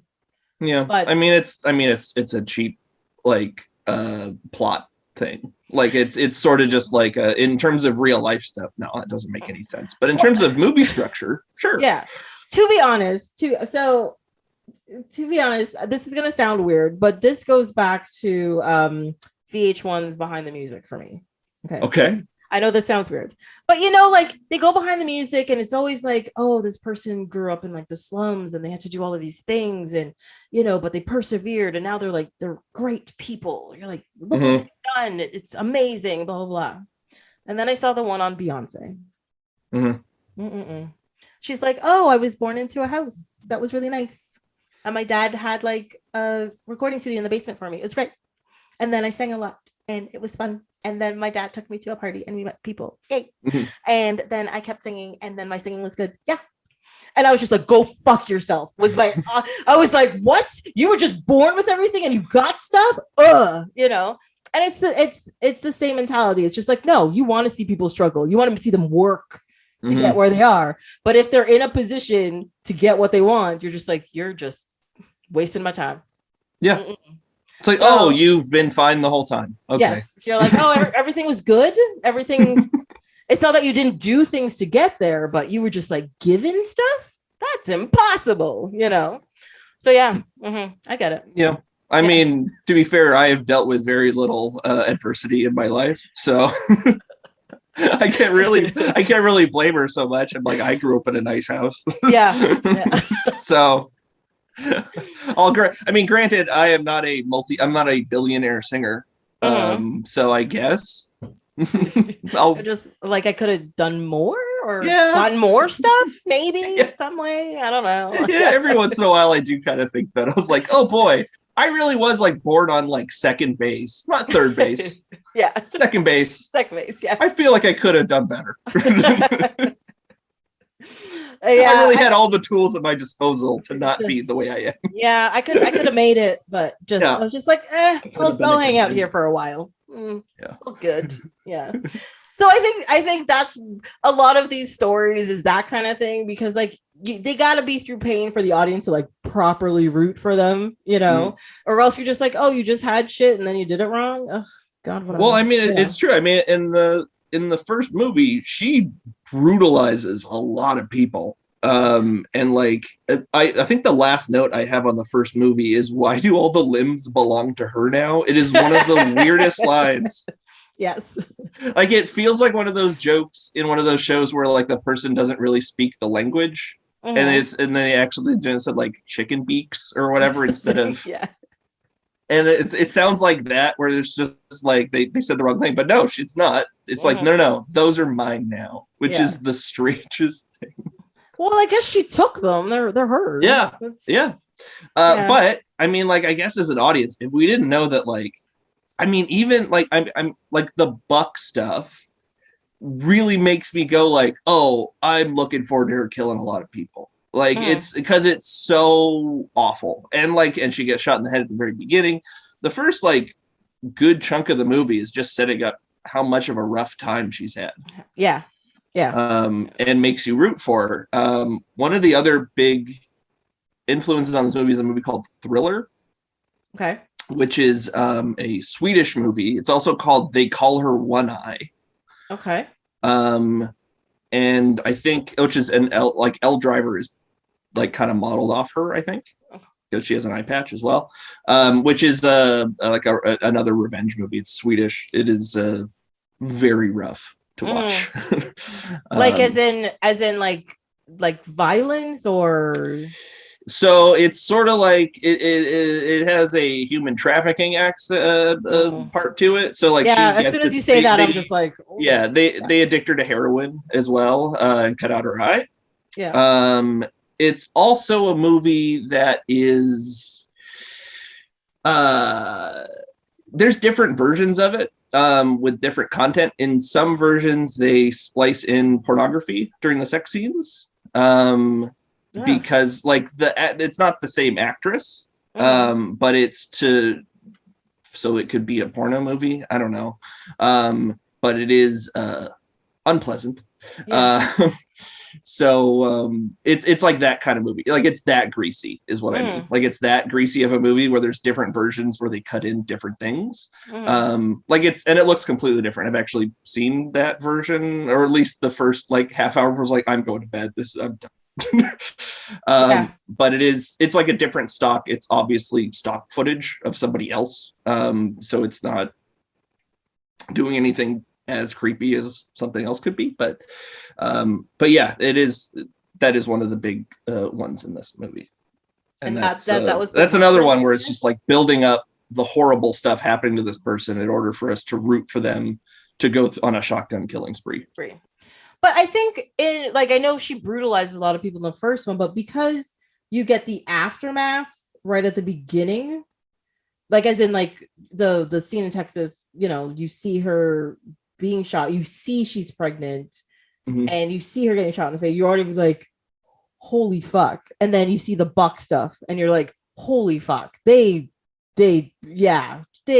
deserve kind of what's coming to them. Yeah. But throughout the whole movie, you're just like, even at the end of the second movie, I'm just like, what? It's like, I know they were assassins and everything, but what made Bill so horrible that so many people hated him, and that she would take, like, I know why she specifically is taking drastic revenge, but like why people want her to succeed in this revenge, for example. Right. So, yeah, I see what you mean. I think it's sort of it's sort of like the briefcase in Pulp Fiction, where it's just like generally known that this dude is Kaiser Soze. Yeah. Right. Just like the devil incarnate. Like his sword has a demon on it. Like it's an Oni, I think it's what it's called, which is a stylized as a Japanese like demon. So like he is supposed to be just like the devil personified, I guess. And anything like, and he is the leader of an assassin squad. So I'm guessing they go through and they killed a ton of people. Yeah, in like horrible ways and such. Yeah. I think in the movie, if they tried to like explain it, they would definitely have ruined it. That mystery is the thing. You're just like, who is this fucking Bill? Why haven't we seen his face until the second movie? And then you're like, what the fuck did this man do? We are gonna get him. That's just what's gonna happen, So the works. Title makes promises. It does. Like I like how just they're like, no, this movie's just about killing Bill. Kill Bill. Yep. This is the purpose. We know everything. That is it. There's a fan theory about speaking of Bill's backstory in the anime sequence, the man in white that actually kills Oren's father, I think, right? Yeah. There's the fan theories that is a young Bill. Yeah, but isn't the man in white the black bad guy who Oren kills, or is the man in white? No, that's the guy. Boss. That's the guy who kicks the that burns the house down. Burns the. Oh, really? No. Yeah. I don't know. It's a fan theory. Interesting. Should we have another sound effect for that?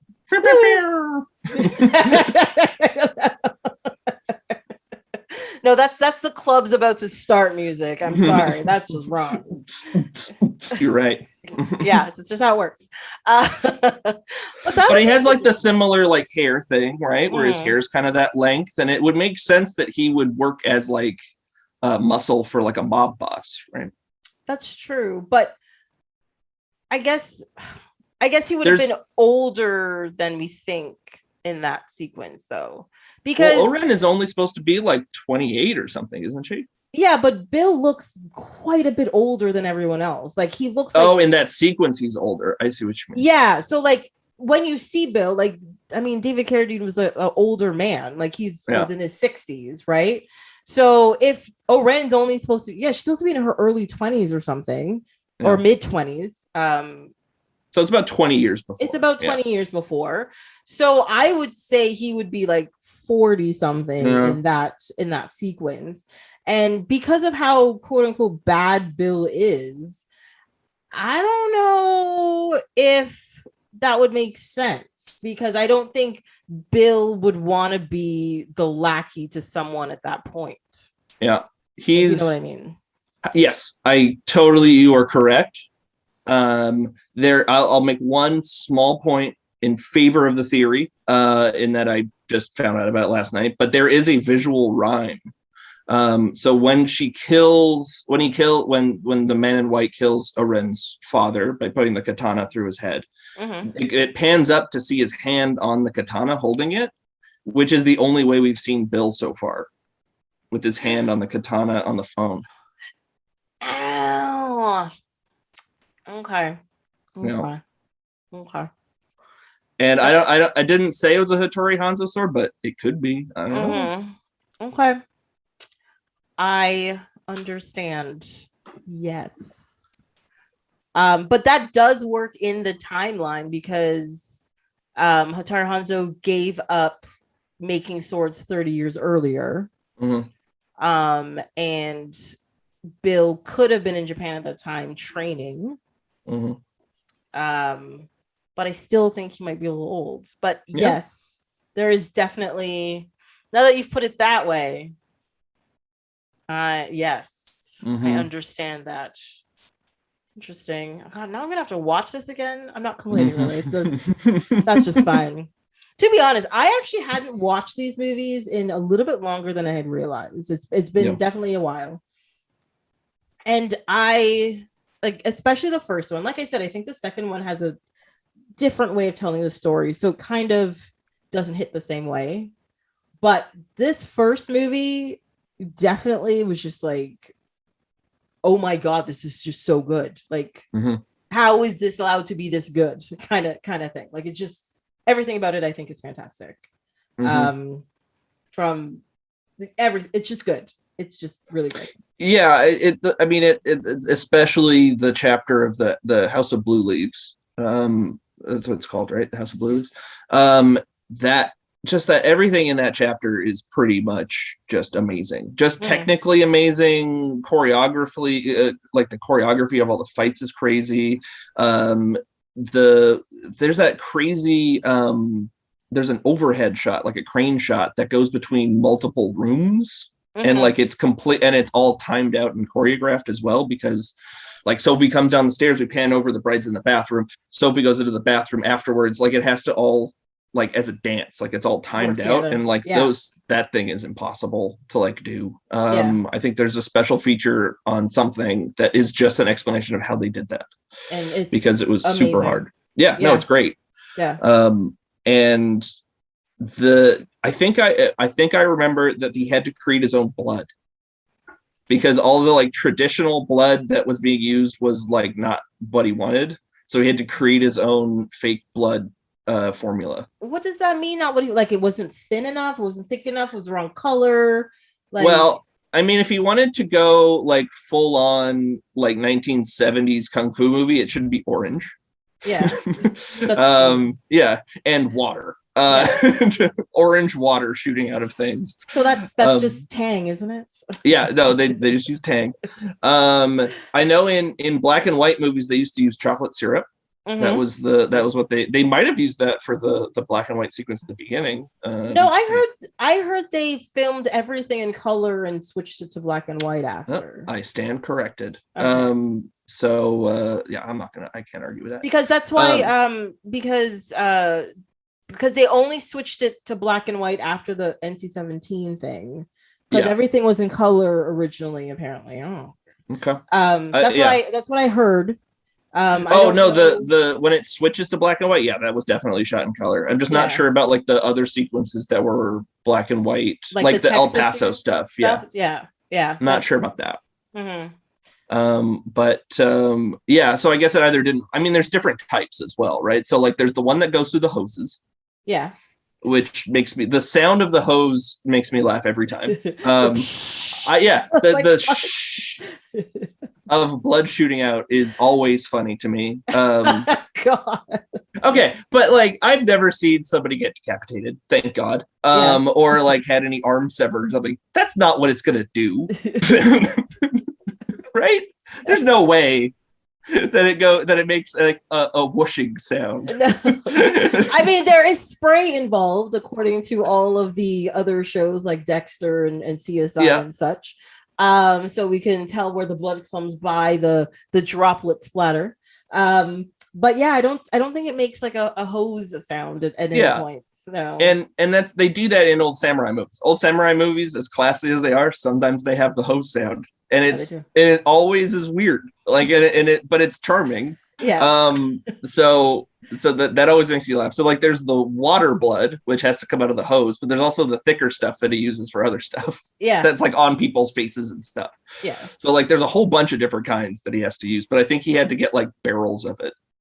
So wait, he came up with like his own formula to make this. Yeah, they had to like proper mix it, especially for him, and then it was and then they had to get like tons and tons of it. This is once again, this is all memories from 18 years ago. This is all trivia. I didn't look this one back up. I wonder if he's like a patent for it and people pay him like, hey, can I get some of that Kill Bill Tarantino blood? You're like, it's $45 a barrel. Sure. I would not be surprised. Like, that would be such a good idea. If I am correct, he should have. Yeah. It's about dorks like me would want to use theirs. Be like, I need the Tarantino blood now. Yeah. Wouldn't you want it? Wouldn't you want the Tarantino blood if it's good enough for Tarantino? Yeah, but I don't know what I would use all that blood for personally. Well, if you had a use for it. Okay. Actually, what's funny is my girlfriend actually had to buy stage blood the other day. She's doing her union test, and they have to use it to do costume union test. What? That's amazing. Yeah. Oh, so is she like a makeup artist?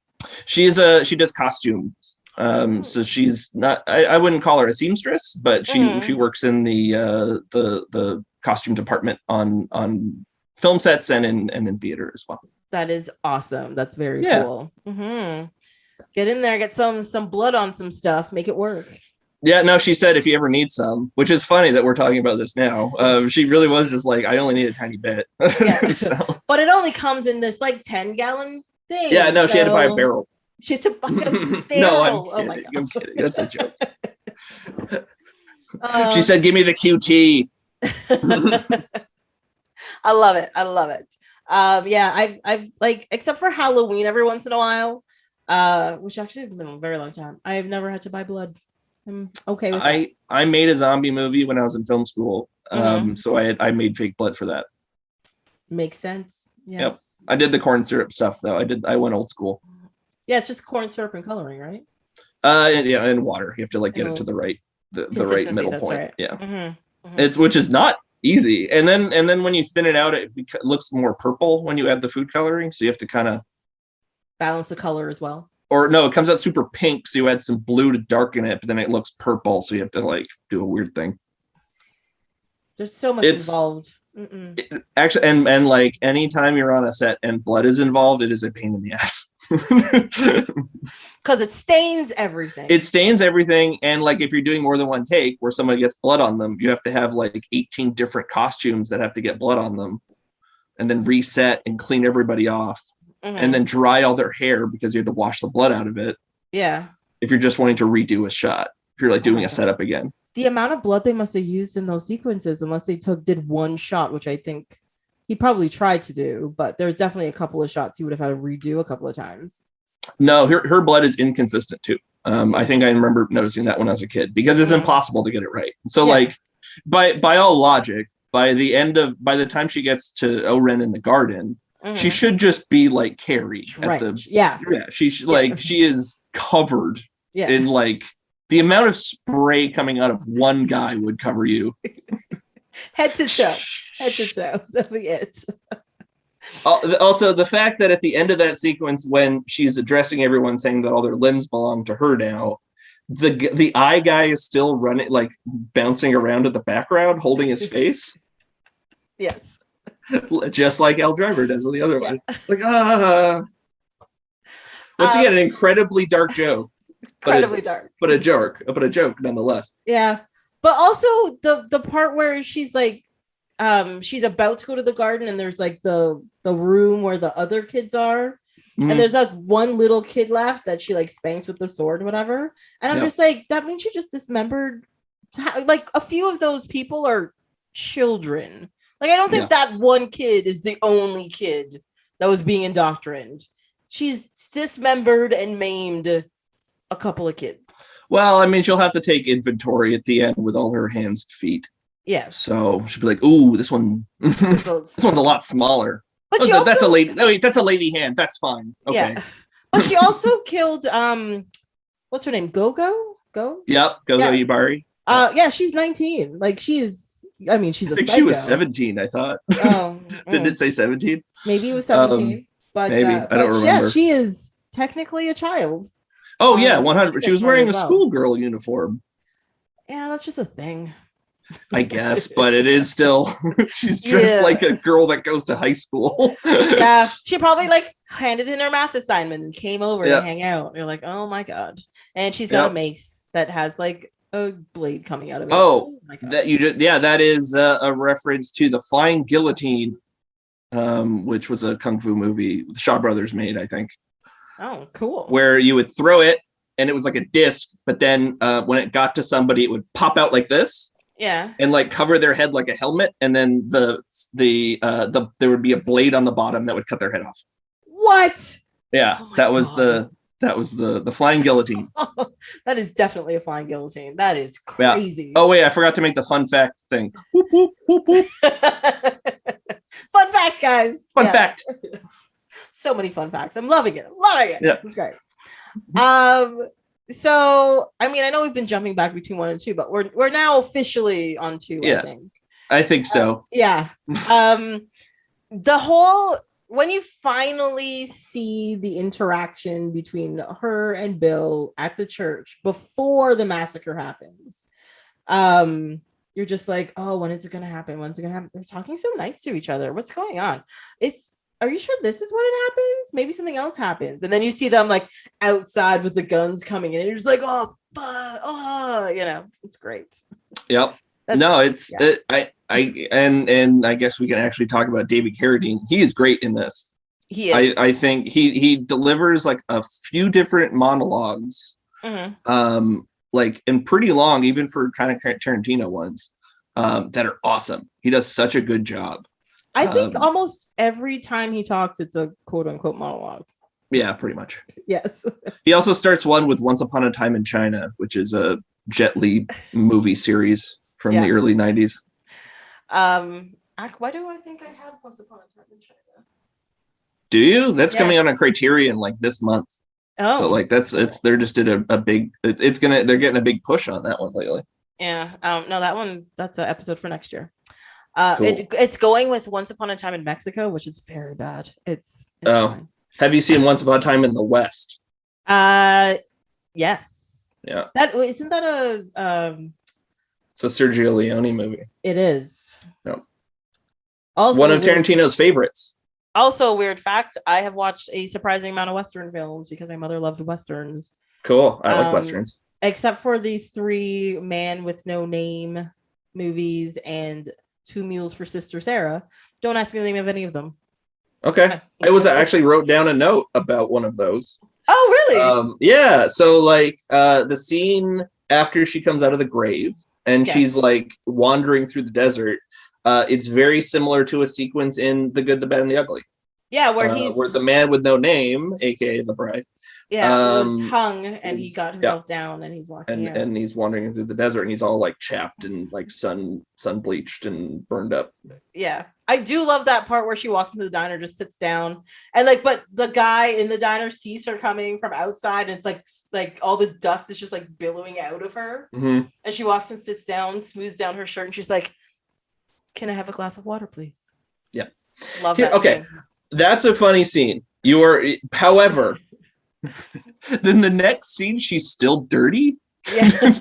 And I'm like, did they not let her use the bathroom to like wash her face or anything? Or that seems a bit mean. I bet you she didn't. I bet you they didn't even have any words to say to her. They just gave her water. She drank it and she walked back out. To be honest, yeah, that seems about right. I don't even think they were so confused that they were just like, here. She drank it and then she was just like, "Thank you." Got up, walked out. That was it. She's like, "I'm on a mission. I don't have time to clean. Let's do this." Also, her chest would be super infected. Just saying. Oh boy, it was rock salt. That would be so painful. To have, like, I mean, like rubbing salt in your wound is like a thing. Yes. Like that, the wound is salt. Yeah.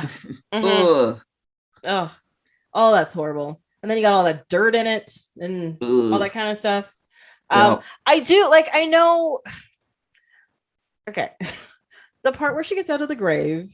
Mm-hmm. And she does like the flashback about her training and all that kind of stuff and how she can punch and everything. But that scene makes me angry. It is one of the few times where I'm just like, that's impossible. Like, I know a lot of this movie's impossible. A lot of things are impossible. But I'm just like, the logistics of it just doesn't make any sense. She would be crushed by the weight of the dirt when she punches through before she could sit up and climb upwards, and she would suffocate to death. Yeah. Almost me. And I was just like, why is it every time I see this scene, I could just like up until that point, she's like punching and stuff. I'm like, yes, go girl. And then she gets through and I'm just like, she should be dead. What are you talking? Yeah. She should be dead.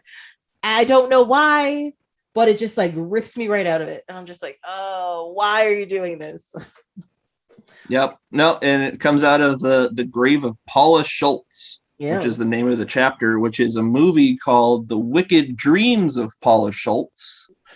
And fan theory, that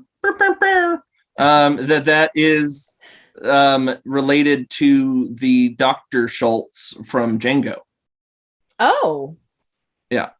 So either his widow or his wife's widow or his brother's widow or something. But what is the Wicked Dreams of I did not go too deep into that. It's about a woman, an East German woman who is escaping from East Germany to compete in the Olympics. So it's a movie? Yes, it is a movie. It's like a screwball comedy. I am not joking. That actually sounds like I'm doing a bit. No, it's like Hogan's Heroes. Like it's like a slapsticky thing. Yeah. Okay. Yes. All right. But that also does make sense. It would make connection to Dr. Schultz in Django. So yep. I looked at the dates on the gravestones, and that kind of could line up for somebody that was alive and around his age at that time. Because it was like Django was still pre-Civil War, right? I mean, like pre, not during. I know it's not after. Yeah, I think it is. I think it's pre. Yeah. Yeah. So, like, I know that the Civil War ended in 1865, and the end date on that gravestone is 1898.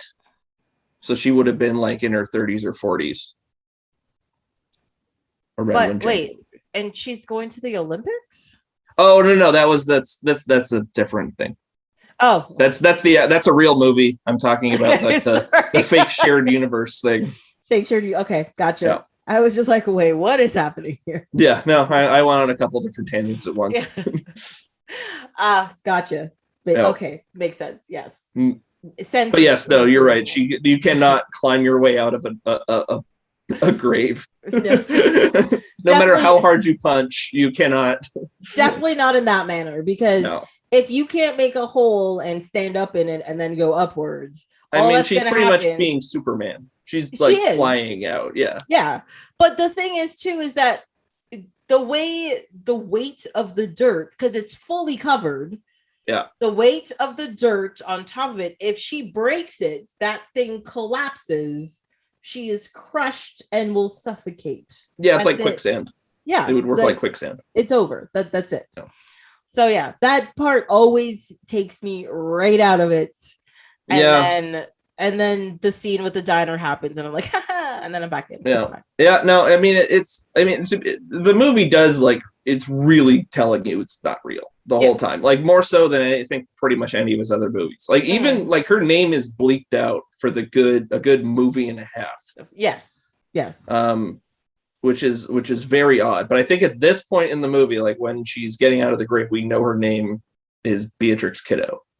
Yes. Right? Okay. Yeah, which technically, if you think about it, they don't bleep her whole name because they say Kiddo throughout the whole movie, but you just think it's just like, it was his pet name. Oh, Kiddo. Oh, also, Silly Rabbit Tricks Her for Kids. Yeah. Which must have been like a joke about her name or something. Yeah. Mm-hmm. You're like, oh, you're rubbing your face in it. But yeah, when you do find out her name, I've always been disappointed in the name Beatrix Kiddo. It is a weird name. But also it's a very uncompelling name, you know? Like even for some reason, I know Bill is stupid, but Bill works better. L Driver is kind of great, you know? And like they have a bunch of simple names, but they seem to just make more sense than Beatrix Kiddo. Yeah. You know, I don't know what it is, but yeah. Well, it's better than the one that like her childhood friend in class with her, Melanie Harhouse. Really? I actually think that might be better. I had to stop that several times to be like, wait, what did she say? I had turned on the subtitles. It's Harrhouse. Like you went back and did this. I was just like, wait a minute. Hold on. What was that other one? A whorehouse? What? No, yeah. It's fine. Like I wondered if it was all three were like weird pun names. Yeah. Like Huge Ass and like Anita Peter or something. Yeah. Yes. Yeah. Oh, love it. What else? What other notes do I keep skipping my notes because your notes are much more interesting than mine. Well, I have a sound drop whenever I have a fun fact. So you do. I'm doing a morning zoo show over here. So it's all very exciting. So what do I have? The church scene is intense. They never show Sam Jackson's face. Like I actually I always found it interesting. They never show Sam Jackson's face. Like I don't know if showing his face would add to the scene or not, but if you've ever heard Sam Jackson, you know it's Sam Jackson, and you're just like, would it have mattered? He still owns the scene. He still owns the scene without you seeing his face at any point in time. Yeah, and it also makes you go like, man, I want to know more about that guy. Like, right? He sounds like, yeah. I feel like I really would have felt like that guy. If you actually saw the shootout inside, like he's the guy who pulled out the big gun, was like, motherfucker, shot it, but still got shot in the face or something.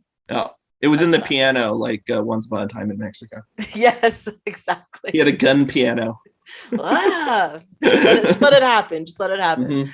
And then I jump all the way to the part where she gets shot in the chest.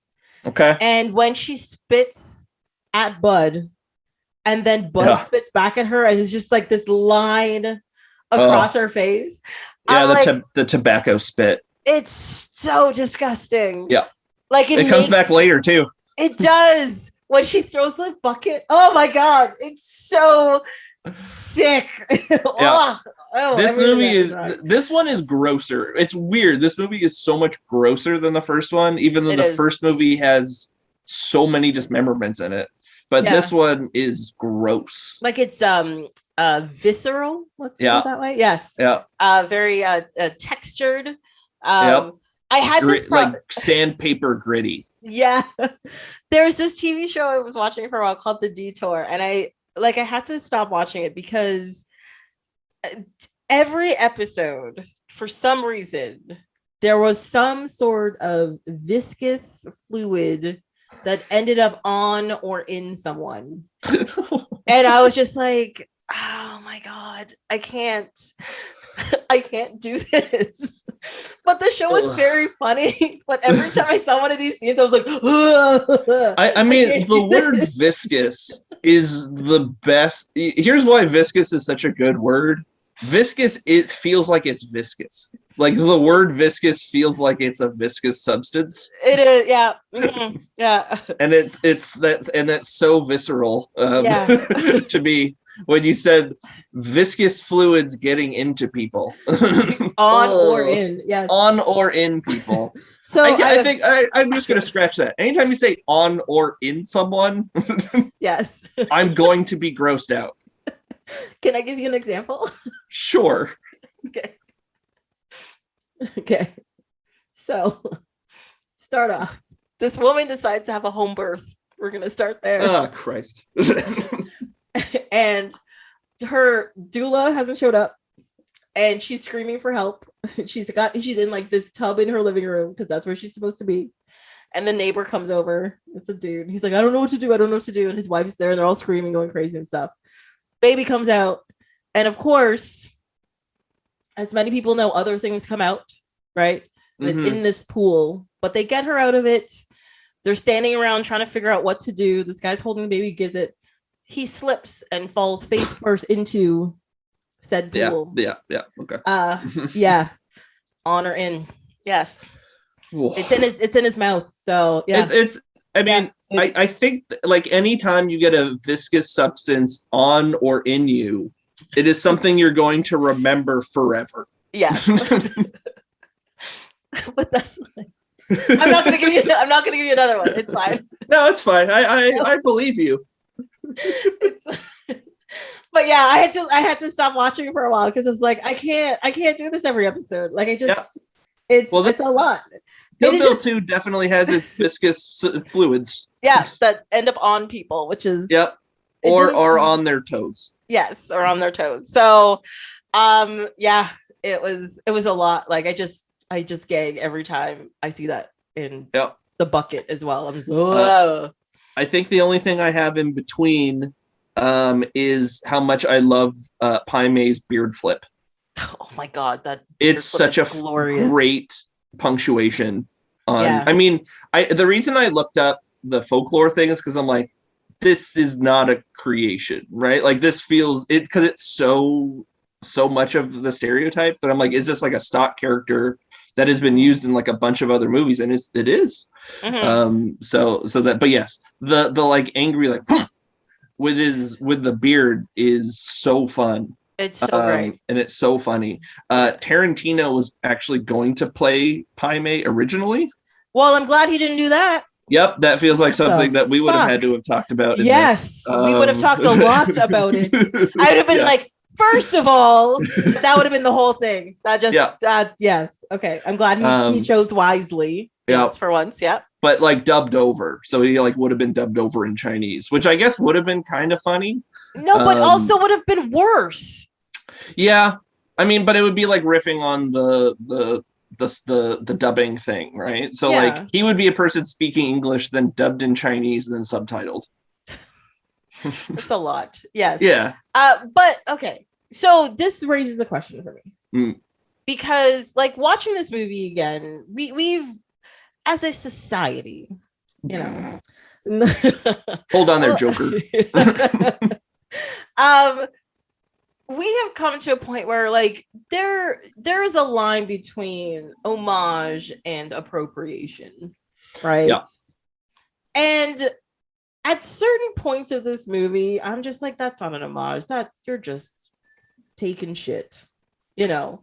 And to be honest, that sequence is, despite the fact that I like it, and despite the fact that I think, like it adds to the movie and is necessary to the movie, I'm just like, that's not an homage anymore. You're just literally taking this thing and using it, you know. And, so what do you think about that? I mean, I had the same thought because it's true. I think that would definitely be the subject of a lot of discussion now. I see your point totally. I feel like people don't really do it so much with film technique. And I'm not really sure why. Because it is like film is such a cultural touchstone in that like we get a lot of our language and our understanding of society through cinema. But I feel like when people steal stuff from, I say steal stuff, homage things, whatever, from various other cultures, it's sort of put into like a melting pot of film in a weird way, I guess, yeah. And becomes part of our consciousness.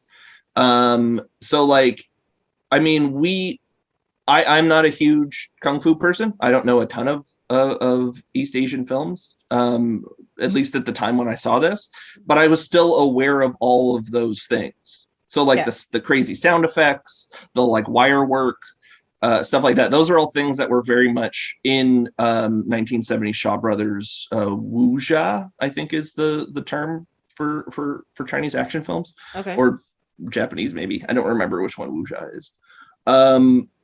But it is something like it. So it's that. The other positive I could put as a counterpoint, not necessarily that I'm disagreeing, that is that I was made aware of a lot of those movies that it's stealing from this. Gotcha. So I've given a lot more money to Asian people making Asian films and Shaw Brothers movies and things like that since I've seen Kill Bill. So like it made me as a dork interested in the other things. So like it worked in a way of exposing me to things that I might not have seen otherwise and might not have been cool otherwise. So like he is sort of a tastemaker in a way. So like he'll put down something and then other people will go like, well, what is this thing? And sort of make it more popular and cool. And this was also maybe at a time when things were not as accessible as they are now. And so maybe people wouldn't be as exposed to them as they would be today. That being said, yeah, you're right. It's stealing something that is culturally specific to another culture. And I mean, whether or not you agree with that in terms of like film language, in that those things are free reign to be taken back and forth between a bunch of places, because American techniques are used all over the world and vice versa. Like they all kind of take from each other, but this one is a little more pointed. Yeah, I agree with you on that aspect of it, that like film falls into the bucket of film and you can use whatever technique of film anywhere because it's sort of, shared as this is how you do something. It's like somebody making a dress in Tokyo compared to making a dress in Toronto, right? It's like, no, use a straight stitch if you want it to look like this. One could be making a kimono and one could be making a t-shirt, but you need your stitch to look this way. So that's what you do. But it's not stealing. It's, using the technique in a way that it's supposed to be used, kind of thing. Yeah. But my thing, like how I was getting at it, it's just that, especially that whole Pai Mei sequence, it's so overly specific. Like it's not just a technique being used. It's not just wire work being used. It's not just, a color palette being used. It's just a very specific thing. It's like, it's a folklore. Oh, it's the dress and the attire. Oh, it's the temple that they're filming at. Oh, it's this. And you're just like, that seems to have crossed the line. Just a little bit, I mean, it is sort of a stereotypical character, which is why I was looking up like what are the origins, because I feel like I've seen a character that looks a lot like that in other things. Yeah. So that's why I looked it up. But yeah, no, it is, you're right. Like as somebody, like just as a person watching it, that is sort of, it plays into things that are not the best. Yes. Yeah. Yeah. But with that said, like I said, it's a good sequence. It's done well. Like the other thing is like he's cribbing these things from other places, but he's doing them well. And he does it in a way that I know is loving. Yeah. And that and not even in like a loving a culture kind of way, but he loves specific filmmakers. And he wants to be like that. It is sort of the imitation is the sincerest form of flattery kind of thing in a way, because he is cribbing from a specific person doing something rather than like a larger form culture. I think personally, I mean that it could be debatable either way. Yeah, one thing I like about it is that he is very open to the fact that he's like, oh, I did make this, but this isn't mine. That this is the all the references I am making. This is why I think this is cool. This is why I think it's like nice, and this is why it's in the story. It's not like look at the great thing I made. It's all mine. I did it myself. Blah blah blah. So he's giving credit where it's due. Yeah, definitely. So it doesn't come across as bad as somebody who's saying like, no, look, I did all of this myself. Mm-mm. Yeah, no, I mean, even if you look at the soundtracks, which is a big Tarantino thing, all his like a lot of his soundtracks, especially like and a lot of Jackie Brown ones, a lot of stuff in here, they're songs from movies. Yeah. So either like they're either soul scores like Isaac Hayes or Bobby Womack or whatever, or in this case like Twisted Nerve, which is the one that's whistled. That's an Italian movie from like the 60s, and like a whole bunch of like the scores are from like the Green Hornet theme is played. There's a couple other ones. Seven Black Notes, I think, is what's the English translation. I wrote it down, but I can't find it. That's the one when she kills Buck. Yeah. Oh, okay. My question. Yeah. The pan flute, is that Zamfir? Oh, I don't know. I should have looked that up. Yeah, I don't know. As soon as I heard the pan flute, I was like, that's Zamfir. Oh, do I know that one? I don't know that one. Sorry, I didn't look that one up. How could you? I think that one's on the soundtrack though, so you should be able to find it pretty easy. I should be able to find that one. All right. Because some of the tracks that are on the movie soundtrack don't make the other soundtrack, so I have to go like I have to Shazam it, and then Google the name of it to try to find like what movie it was based on, which was hard. One of them was an old person making a new song from samples of old songs, and it was only in this movie. What the fuck? Yeah, it was the song where it's when they're watching Shogun Assassin, and Beatrix gets out of bed and then walks over. There's like a song playing which is sampling the Zombies doing She's Not There, but it's got kind of like a hip hop kind of beat to it. It's an electronic artist, but he was also like the producer for the Sex Pistols. It's just the weirdest dude. That is a lot. Yeah. Yeah. I Googled stuff. Now, based on the soundtrack that is listed here, nothing says Zamfir at any point, which makes me happy and sad at the same time. Yeah, I don't know what that is. It's probably from another movie. I mean, that would be my guess. Or like some, maybe. Sorry, I found it. It's called The Lonely Shepherd. Written by James Last, performed by Zamfir. Okay, I've never seen his first name before. His first name is spelled Gheorghe. Is that just George? I don't know. I actually don't know who Zamfir is. What? Yeah. You grew up in a time where you didn't watch all those late night commercials about bad music on stuff. Oh, it's a new age guy. I remember those commercials. He only played like the pan flute. We had a guy at the mall that did that, and he had a giant dog. I remember he had like this this big white dog that was like the size of a bear. It was like huge, not really, but it was a very large dog, and he would just like lie there on the floor of the mall while this dude would play the pan flute. You're like, this is beautiful. And I was like, what? I live in Quebec. So like, wow. Yeah. Where's that coming from? Yeah, no, it's just like, I see those, they have dudes playing pan flutes every once in a while around here too. Yeah, they do. Yeah. Oh my God, what day was it? I don't know. It was a while ago. I was at Young Bloor Station, and there was a dude. What did he play? He played something crazy on something crazy. And I've already forgotten. I don't know why I started. There used to be a guy that played the what's the one that the Star Trek music is played on? The electronic music thing? Oh my God, I'm failing. Oh my God,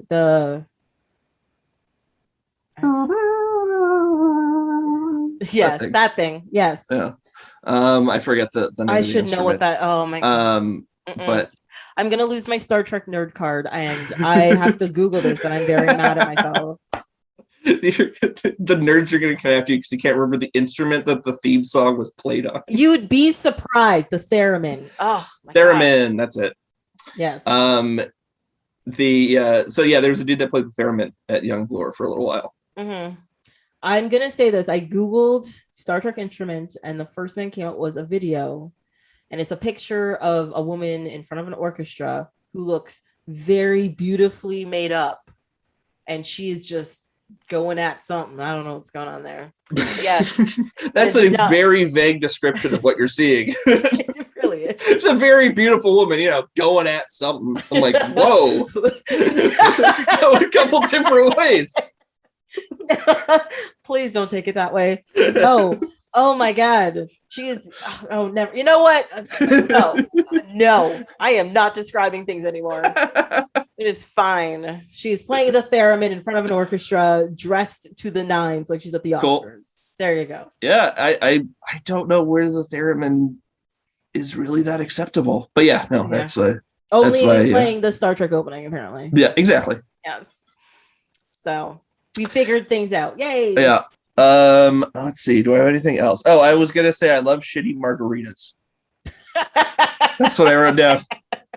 Yeah, he's just like pouring shit, making such a like. I am not the neatest person and stuff, but the way that man was just like putting things were just spilling everywhere when he's moving around. I was just like, how are not all of the surfaces in your home sticky from other things than porn? Like, what the hell?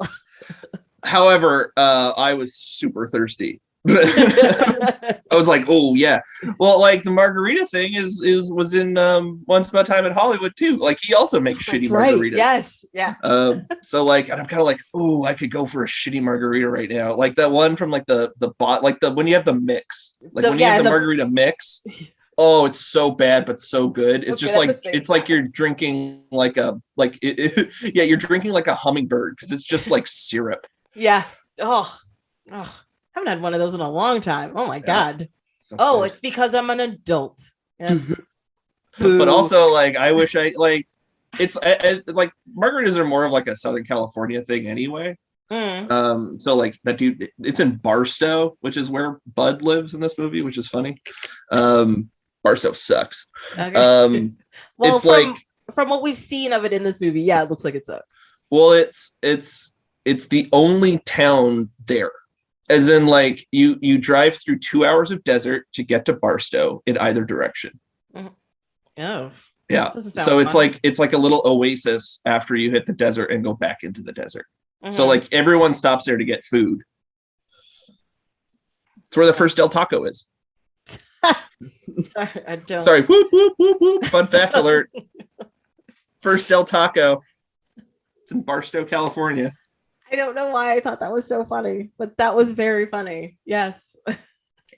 It's the better one too. You're like, it's the only good Del Taco. That is actually what people say. I am not joking. People say that is the only good one, or like the best one. Yeah. It's got the original chef in there. So yeah. That's all it is. Yeah. Gotcha. Makes sense. God. What else?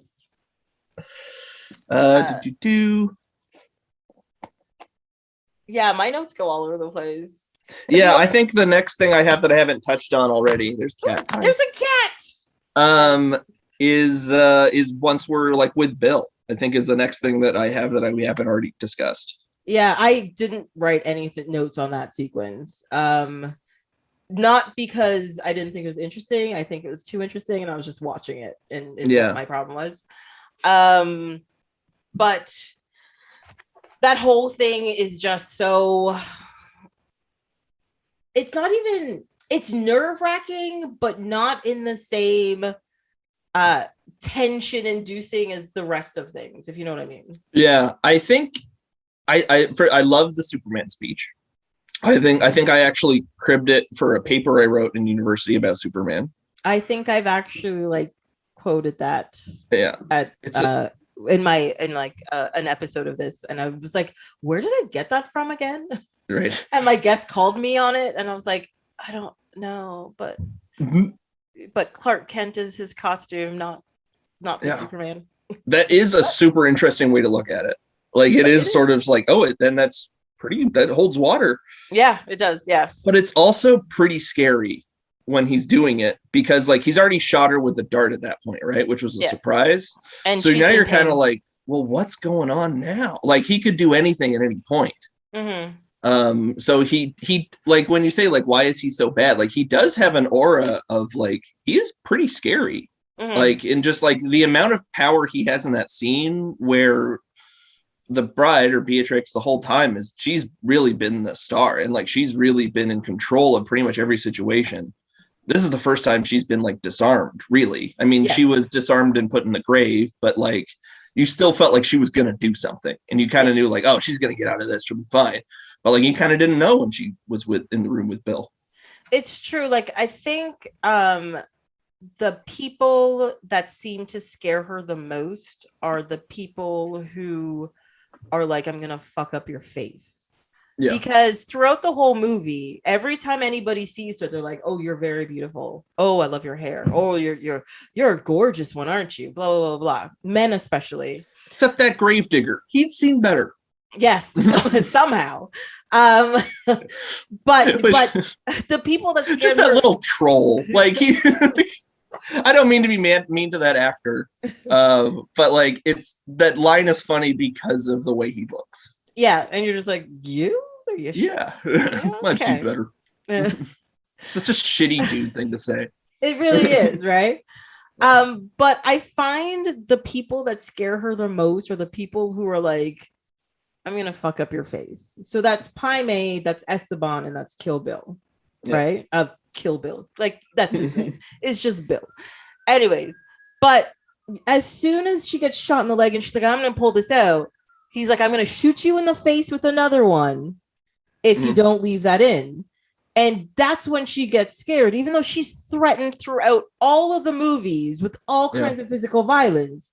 That's the one where she's just like, maybe I won't pull it out then, you know? Or and the mace too. Oh, and the mace in the eye. The mace in the eyes. The mace in the eye. Like, I'm not saying, go do the thing that's going to get you maimed worse. That's not what I'm saying. But as soon as her face is the thing that is going to be destroyed, that's when she seems to be like, maybe I'm in a bad place. But I'm so beautiful. Exactly. You know, but I think that the problem is it's referenced throughout the whole movie that about how beautiful she is. That's an interesting take. I don't think I've heard that before. Oh, I mean, like that's how I felt about it. Because I'm not saying like Uma Thurman's unattractive. I think she's very pretty and everything.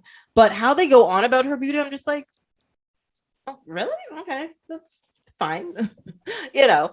But then I think to her too, she has like I mean, your face is the thing that puts you across, you know, to other people and stuff. And she gets lots of cuts. She gets lots of bruises. She gets lots of, she gets shot and all kinds of stuff. And from that point, you're like, oh, she's still going to fuck people up. But then as soon as they're just like, I'm going to fuck up your face if you don't do it. And that's when she gets nervous. That's when she's just like, maybe I don't need to do this right now. You know, that's when she's like, pulls back, if you know what I mean. Yeah. Yeah. Oh, I forgot about the scene where the assassin comes to get her when she finds out she's pregnant. I like that scene a lot. There's so many good like little jokes in that. First of all, she's barefoot again, of course. And like crunching her toes on the floor, just in case anyone's keeping track. Yes. But then like they have a whole conversation about her being pregnant, and like she has to like pulls up the pregnancy, like the person that's going to kill her pulls up the pregnancy test, and I was like, I can't read this shit.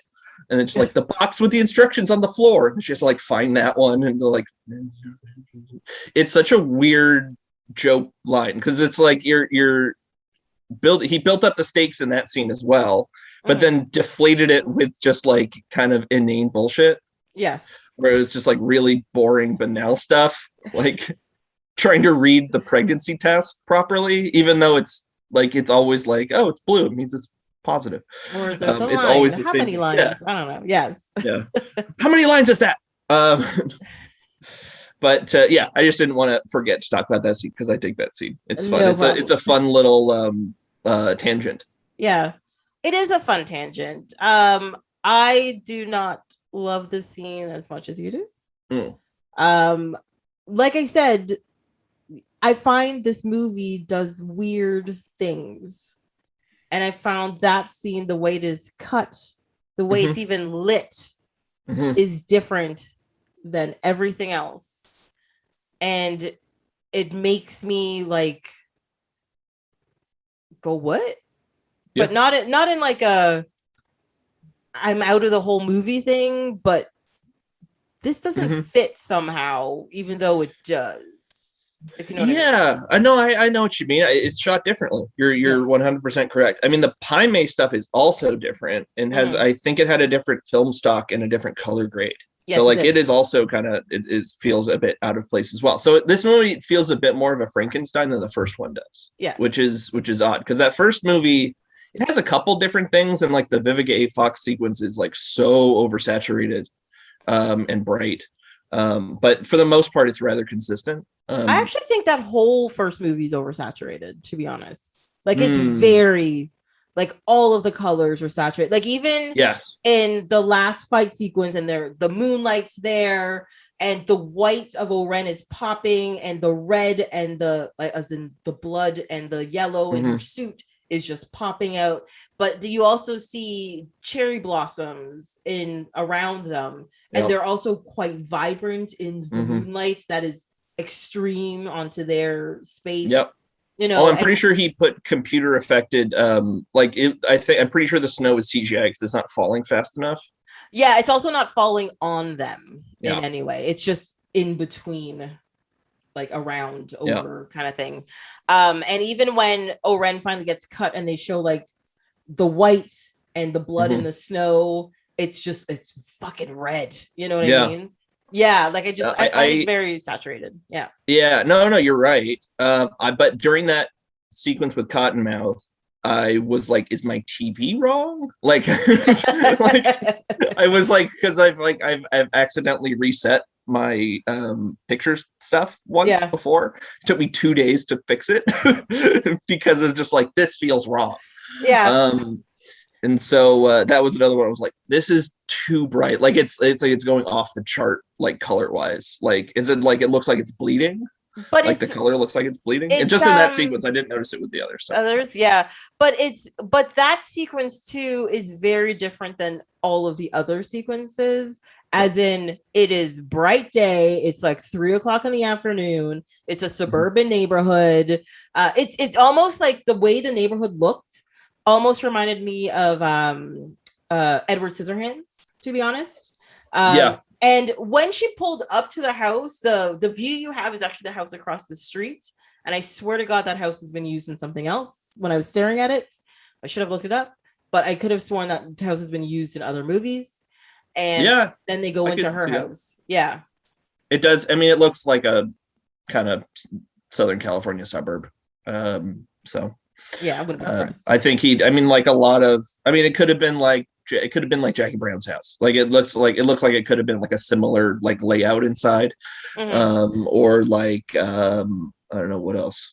Like Jimmy's house could have been that one. Like it could have been like Oh no. I'm thinking, you know, the shot when she pulls like Pussy Wagon comes into it, and then you realize the shot that they have is the house across the street from the house she's going in. The house across the street that you never go into or anything. I swear that shot has been used and that house has been used in other movies. I bet you could find that out. I bet that's something that you could Google. I probably could. Yeah. I feel like some dork has figured that out already. And it's not you? That's crazy. No, it wasn't me. It's a dork's dork. Yeah, I don't know why. Like I was staring at this scene, I'm like, I know that house from something. That house has been used in something else. Like that is crazy. You know, like it was one of those things. But then, you know, it's fine. How did you feel about the final fight? Like it was sort of a little tiny fight between Beatrix and Bill. Around the little table. I found it odd. Yeah. And not unsatisfying, but also still too quick. Yeah, it's a little anticlimactic. It's also I don't think I would like it if it was a big fight either. I don't think I wanted another O-Ren fight. Yeah, no, it would have been too much. Yeah. Because it's there's too much emotional stuff happening in it for you to do like a dumb fight. But the thing that confused me and sort of makes sense is that they're sitting when that happens. Yeah. But because like that sequence does the thing that I don't like about a lot of action films where they cut it so much and so quickly that you can't really understand exactly what's happening. Mm-hmm. Whereas all of the fight sequences before have been like full shots where you can like, I can clearly see this is the thing that she's doing right now. This is the thing that's happening. Whereas that scene, you're just like, okay, something gets pulled back and how did she turn again? And somebody kicked something and what happened? And then you clearly see the 5.5 finger thing. I wrote it down because I wasn't going to remember it. The 5-point palm exploding heart technique. Yes. So you clearly can just cut that and just keep using it. Keep using it, yes. Yeah. So you clearly see that. But like most of it, what happens and how she spins around and stuff, you're just like, wait, what? That was so what? Oh, yeah, okay, it's fine. Whatever, something else happening. He's gonna die. Yeah. She killed him by breaking his heart. Essentially. Yeah. Which I actually only just put together as I was thinking a second ago. So I was like, oh, that's actually kind of nice. Yeah. It's kind of a sweet little ending. He died of a broken heart. Well, he went, like he says, you broke my heart and I overreacted. So yeah, you're just I overreacted. They're like, you overreacted. You killed a room full of people you didn't know and stole a child from me. That dude looked like such a dirtbag, though. Her like new husband guy. Oh boy. Yeah, no, he didn't. He didn't look that great either. Yeah. But yeah, 5-point palm exploding heart technique. Oh, very dumb. Oh, can I give you? Can I give you a quick tidbit that I? Sure. What's this? Boop, boop. There you go. So inside of Vivica, like the house that she dies in or whatever, the paintings on the wall were done by visual artist Rodney Greer, brother to Pam Grier. There you go. I think connection. Well, I heard Pam Grier telling the story of how she met Quentin Tarantino, and it's rather sweet. They seem to be buddies.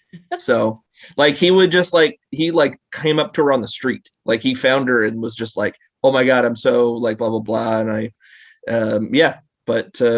ended up putting her in a thing. It's like, I'm writing this thing. I think that you would really like it. And he was like trying to give her a script and stuff. Yeah. He's just is a dork. Like, I mean, you would imagine Quentin Tarantino meeting Pam Grier as being like his brain exploding. I think I could understand that. Yeah. Like he is such a film nerd and is so into that kind of thing. Like he loves exploitation movies. Yeah. And yeah, he would meet the most obscure person and be like, people are like, why are you so nervous? Why are you being such a fucking weirdo? You will not believe who that is. Yeah. And he would fucking lose his mind. Yeah. Yeah. No, I mean, like I'm not a big blaxploitation person. I don't have a deep knowledge of it because I don't typically enjoy some of the subject matter in it. Yeah. But I also get like how much of an icon that Pam Grier is, and how much of a sex symbol she was in the 70s, and I mean, like she's awesome. So she is awesome. Yes. Yeah. Okay, I'm not finding the information I am looking for, so we can skip this, and if I find it, I will put something up about it later. Edit point. Oh wait, hold on. I just found that. Hold on. Okay. Hold on 1 second. I may have found something. Okay, so the house that she is in is called the Bells. Yes, oh god, this is too long. Never mind. It probably has some obscure thing from like some Like it's like it. Oh yeah, no, everyone knows that house in L.A. It's where they shot the third Robert Forster movie, and really important in cinema. Came to porno theater for a brief time, and then went back to being a regular house. And but this all talks about Vivica A. Fox's the house that they quote unquote go into. Right. Not the house across the street. It's specifically the house across the street that has me like, I know that house from something. But they're not talking about any of that. It's fine. Okay.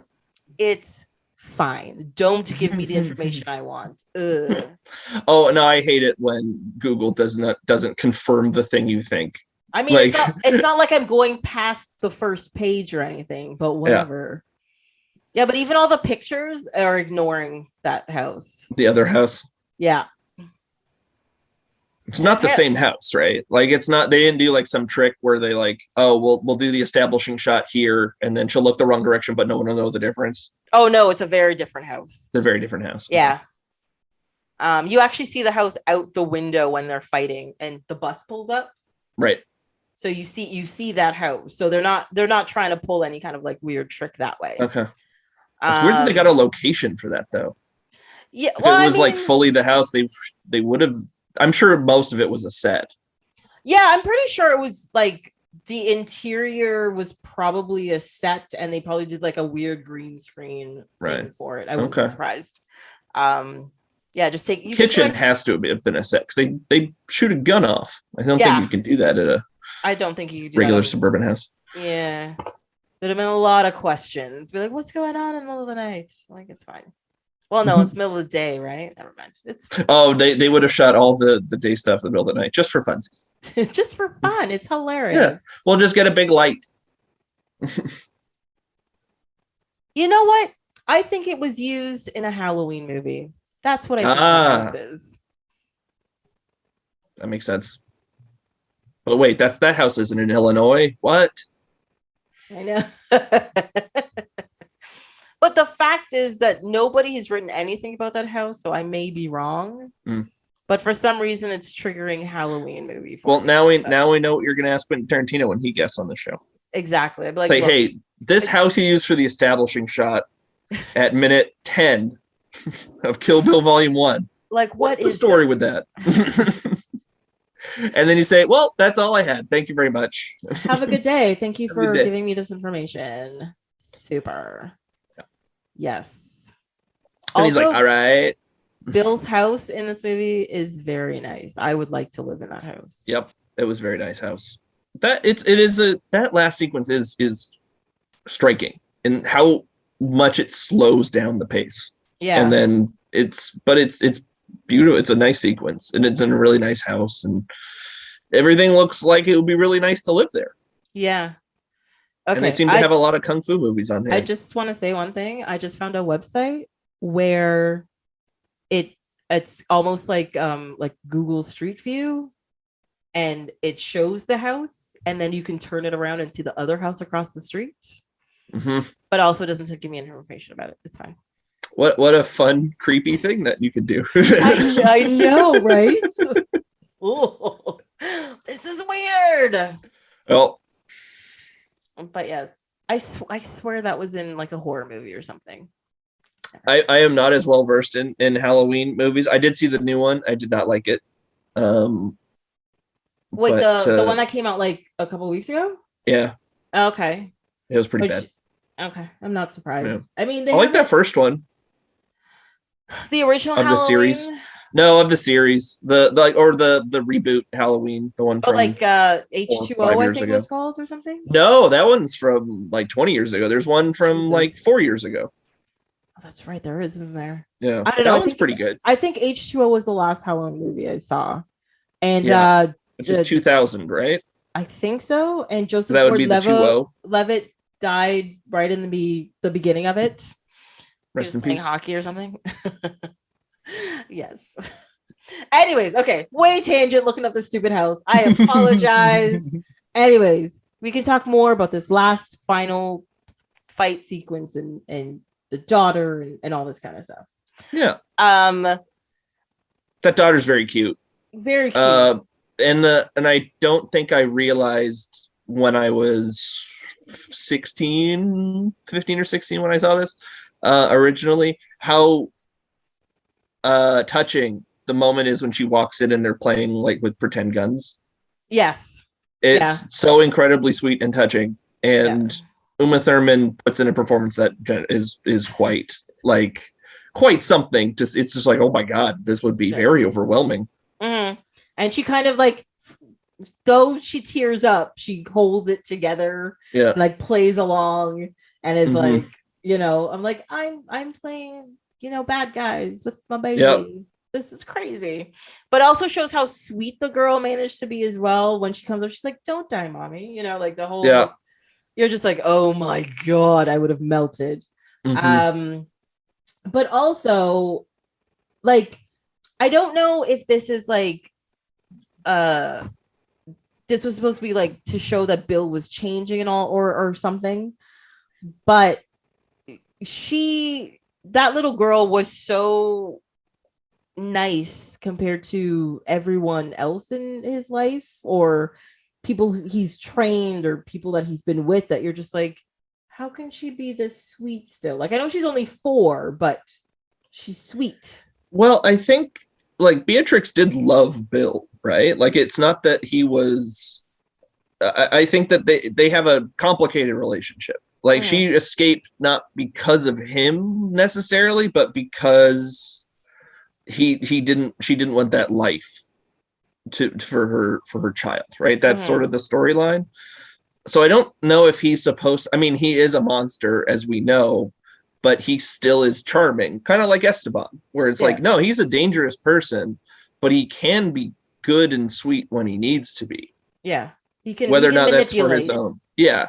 So, I mean, he is doing that to her the whole time. Like, they don't seem to have a fraught relationship or a necessarily super violent relationship without a single thing happening, I guess. Yeah. Where he shot her in the head. But you know what I mean? Like, it doesn't really play him as if he's just like an uncontrollable monster. Yeah, but the problem is that he's still clearly a monster. She knows her boundaries. She knows where he can go. Mm-hmm. And even before he shot her in the head, there was clearly a level where you're like, I cannot go to Bill about this because this has crossed a certain line, right?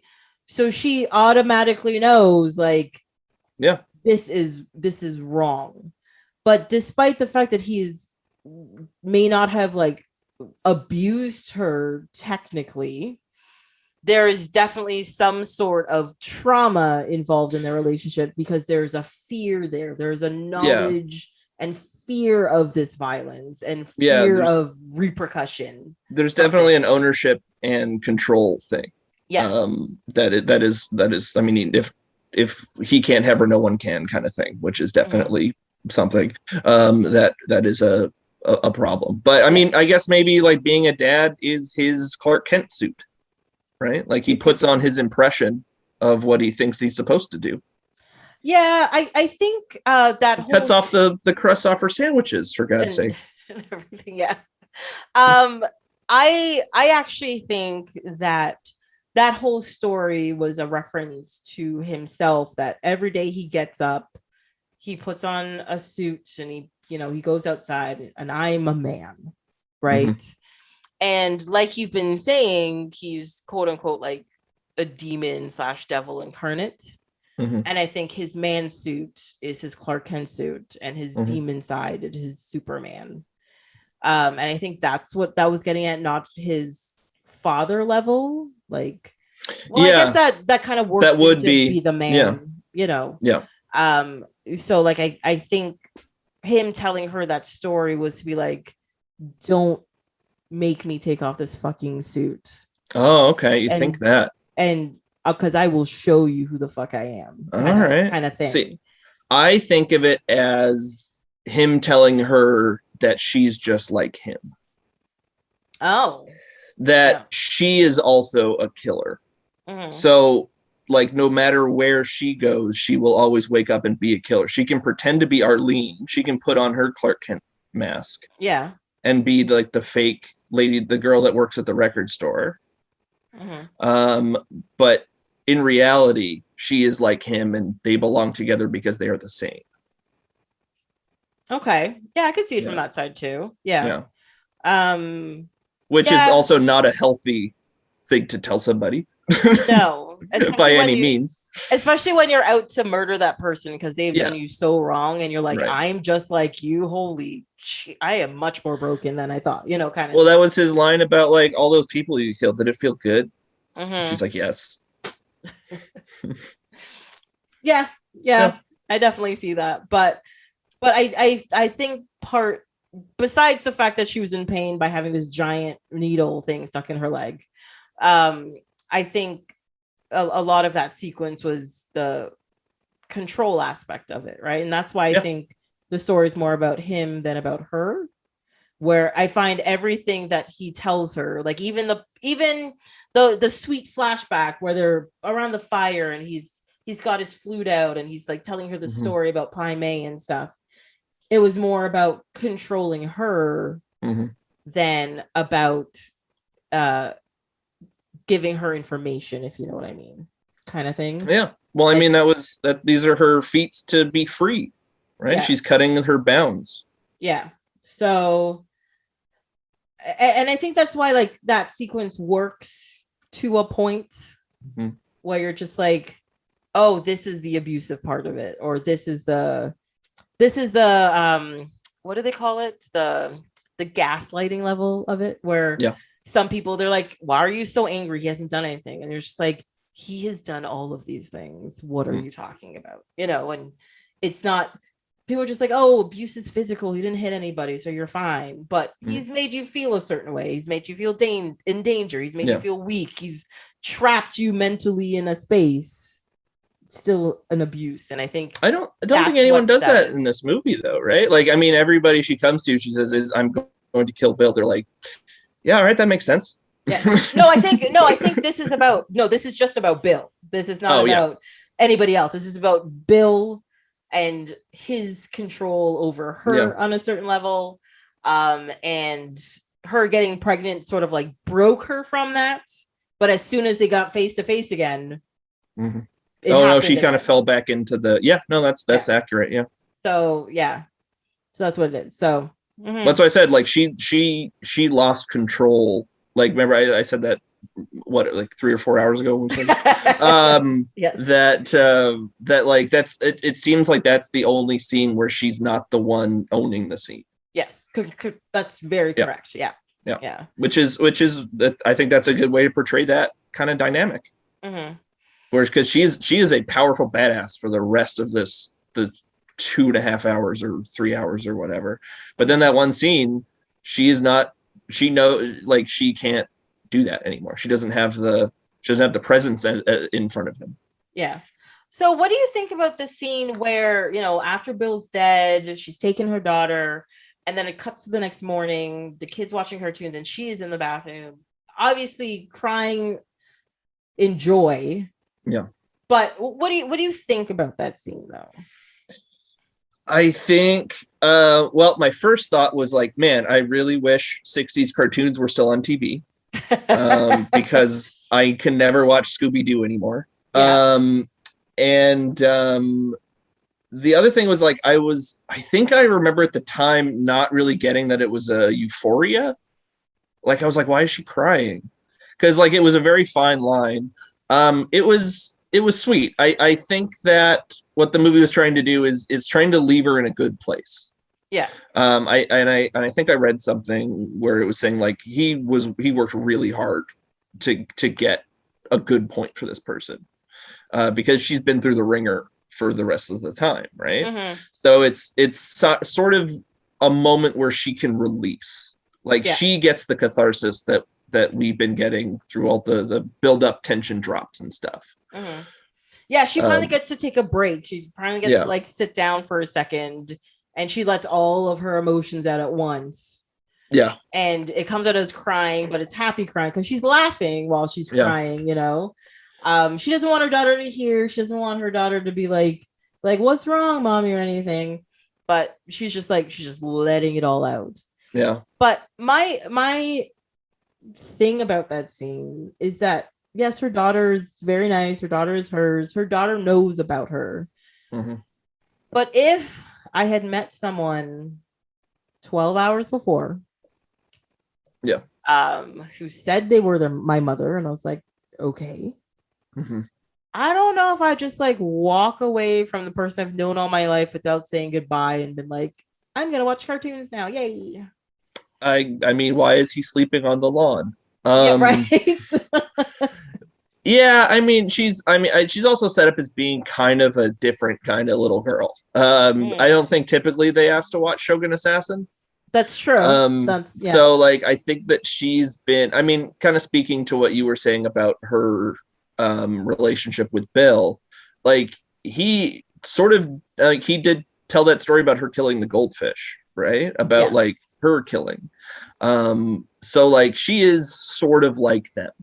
Yeah, she knows about death, and she knows she has control of lives in a way. So I think she is probably not the best in terms of her development as well, based on that story and the way that she grew up. So there's that aspect of it. But yeah, no, you're right. That like it was like, wait, is Dad not coming? Yeah. Would be the sort of the thing. But you know, I mean, we needed her to put right in the universe, right? Like the right in the universe is that she's with her daughter and everyone else is dead. Yes. Correct. Yes. Yeah.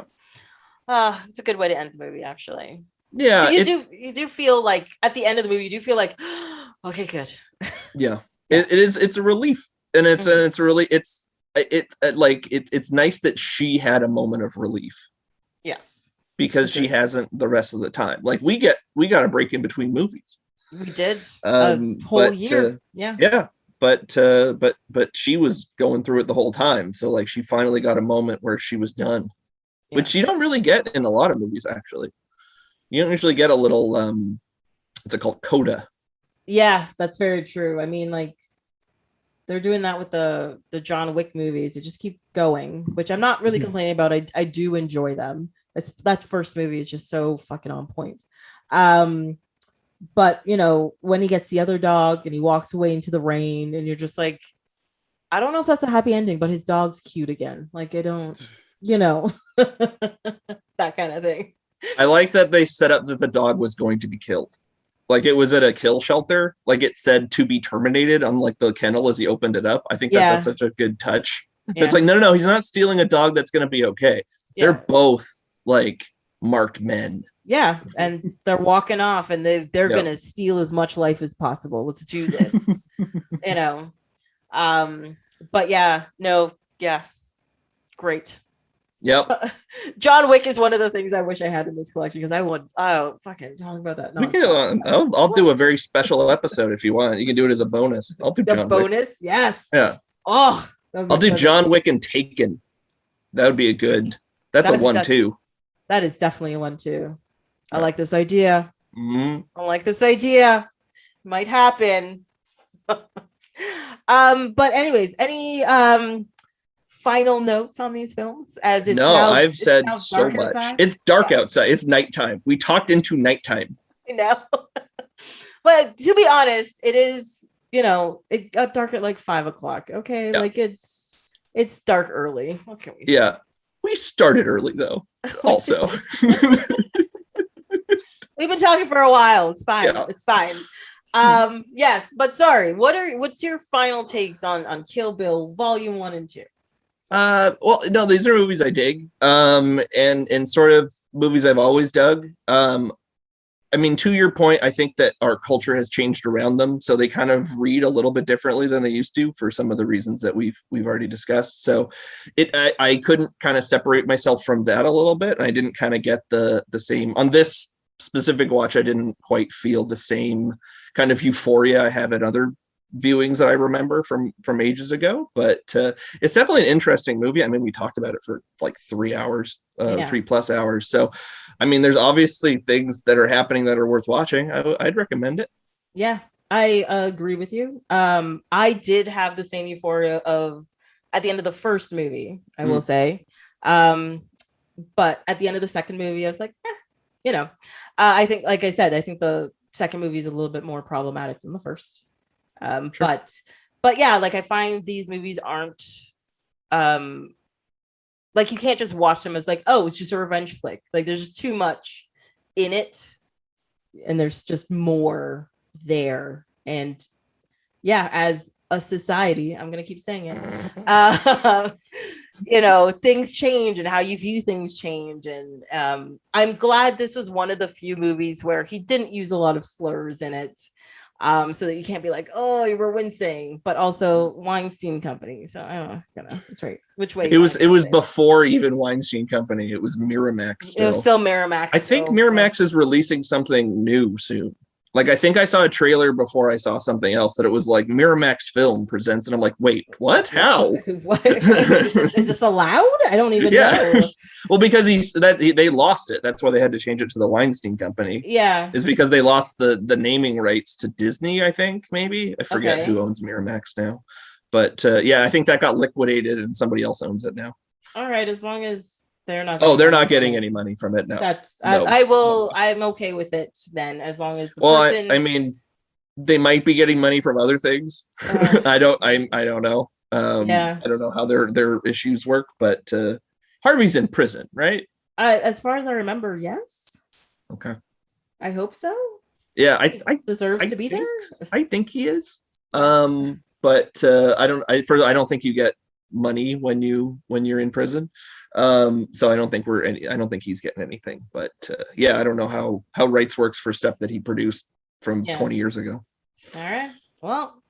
So buyers beware. Yes, exactly. Yeah. Okay. Well, thank you so much for having another very in-depth discussion with me. I'm always happy to do it. Yay! Yay! Whoop, whoop, whoop, whoop. Wait, are there any more tidbits that we missed? I think I got everything. Okay. At least nothing I want to like go through. By the way, this is my notepad from all of the ones we've done. I use the same notepad. That's from Austin Powers. Yeah. And then I have tons of notes from this show. What's gonna happen is one day you're just gonna frame all of these notes and be like, it's the experiences. I'll have to put it into my archive. Yes. And it will be then unearthed and put under glass. At some point. It ends up in the Smithsonian in like 3184. And you're like, we have found this strange tablets. Like, who is this fat bastard character? Love it. Oh, those people are gonna be so weirded out by us. They'll be like, oh, such savages. Well, that's it for this episode of Off My Shelf. Until next time, you can follow along on Instagram and Twitter at ohmyshelf, or you can send an email to ohmyshelf@gmail.com. On the next episode, we'll be talking about Kill Switch and Knocked Up. It's a weird combination of movies. Hope you'll be here to listen.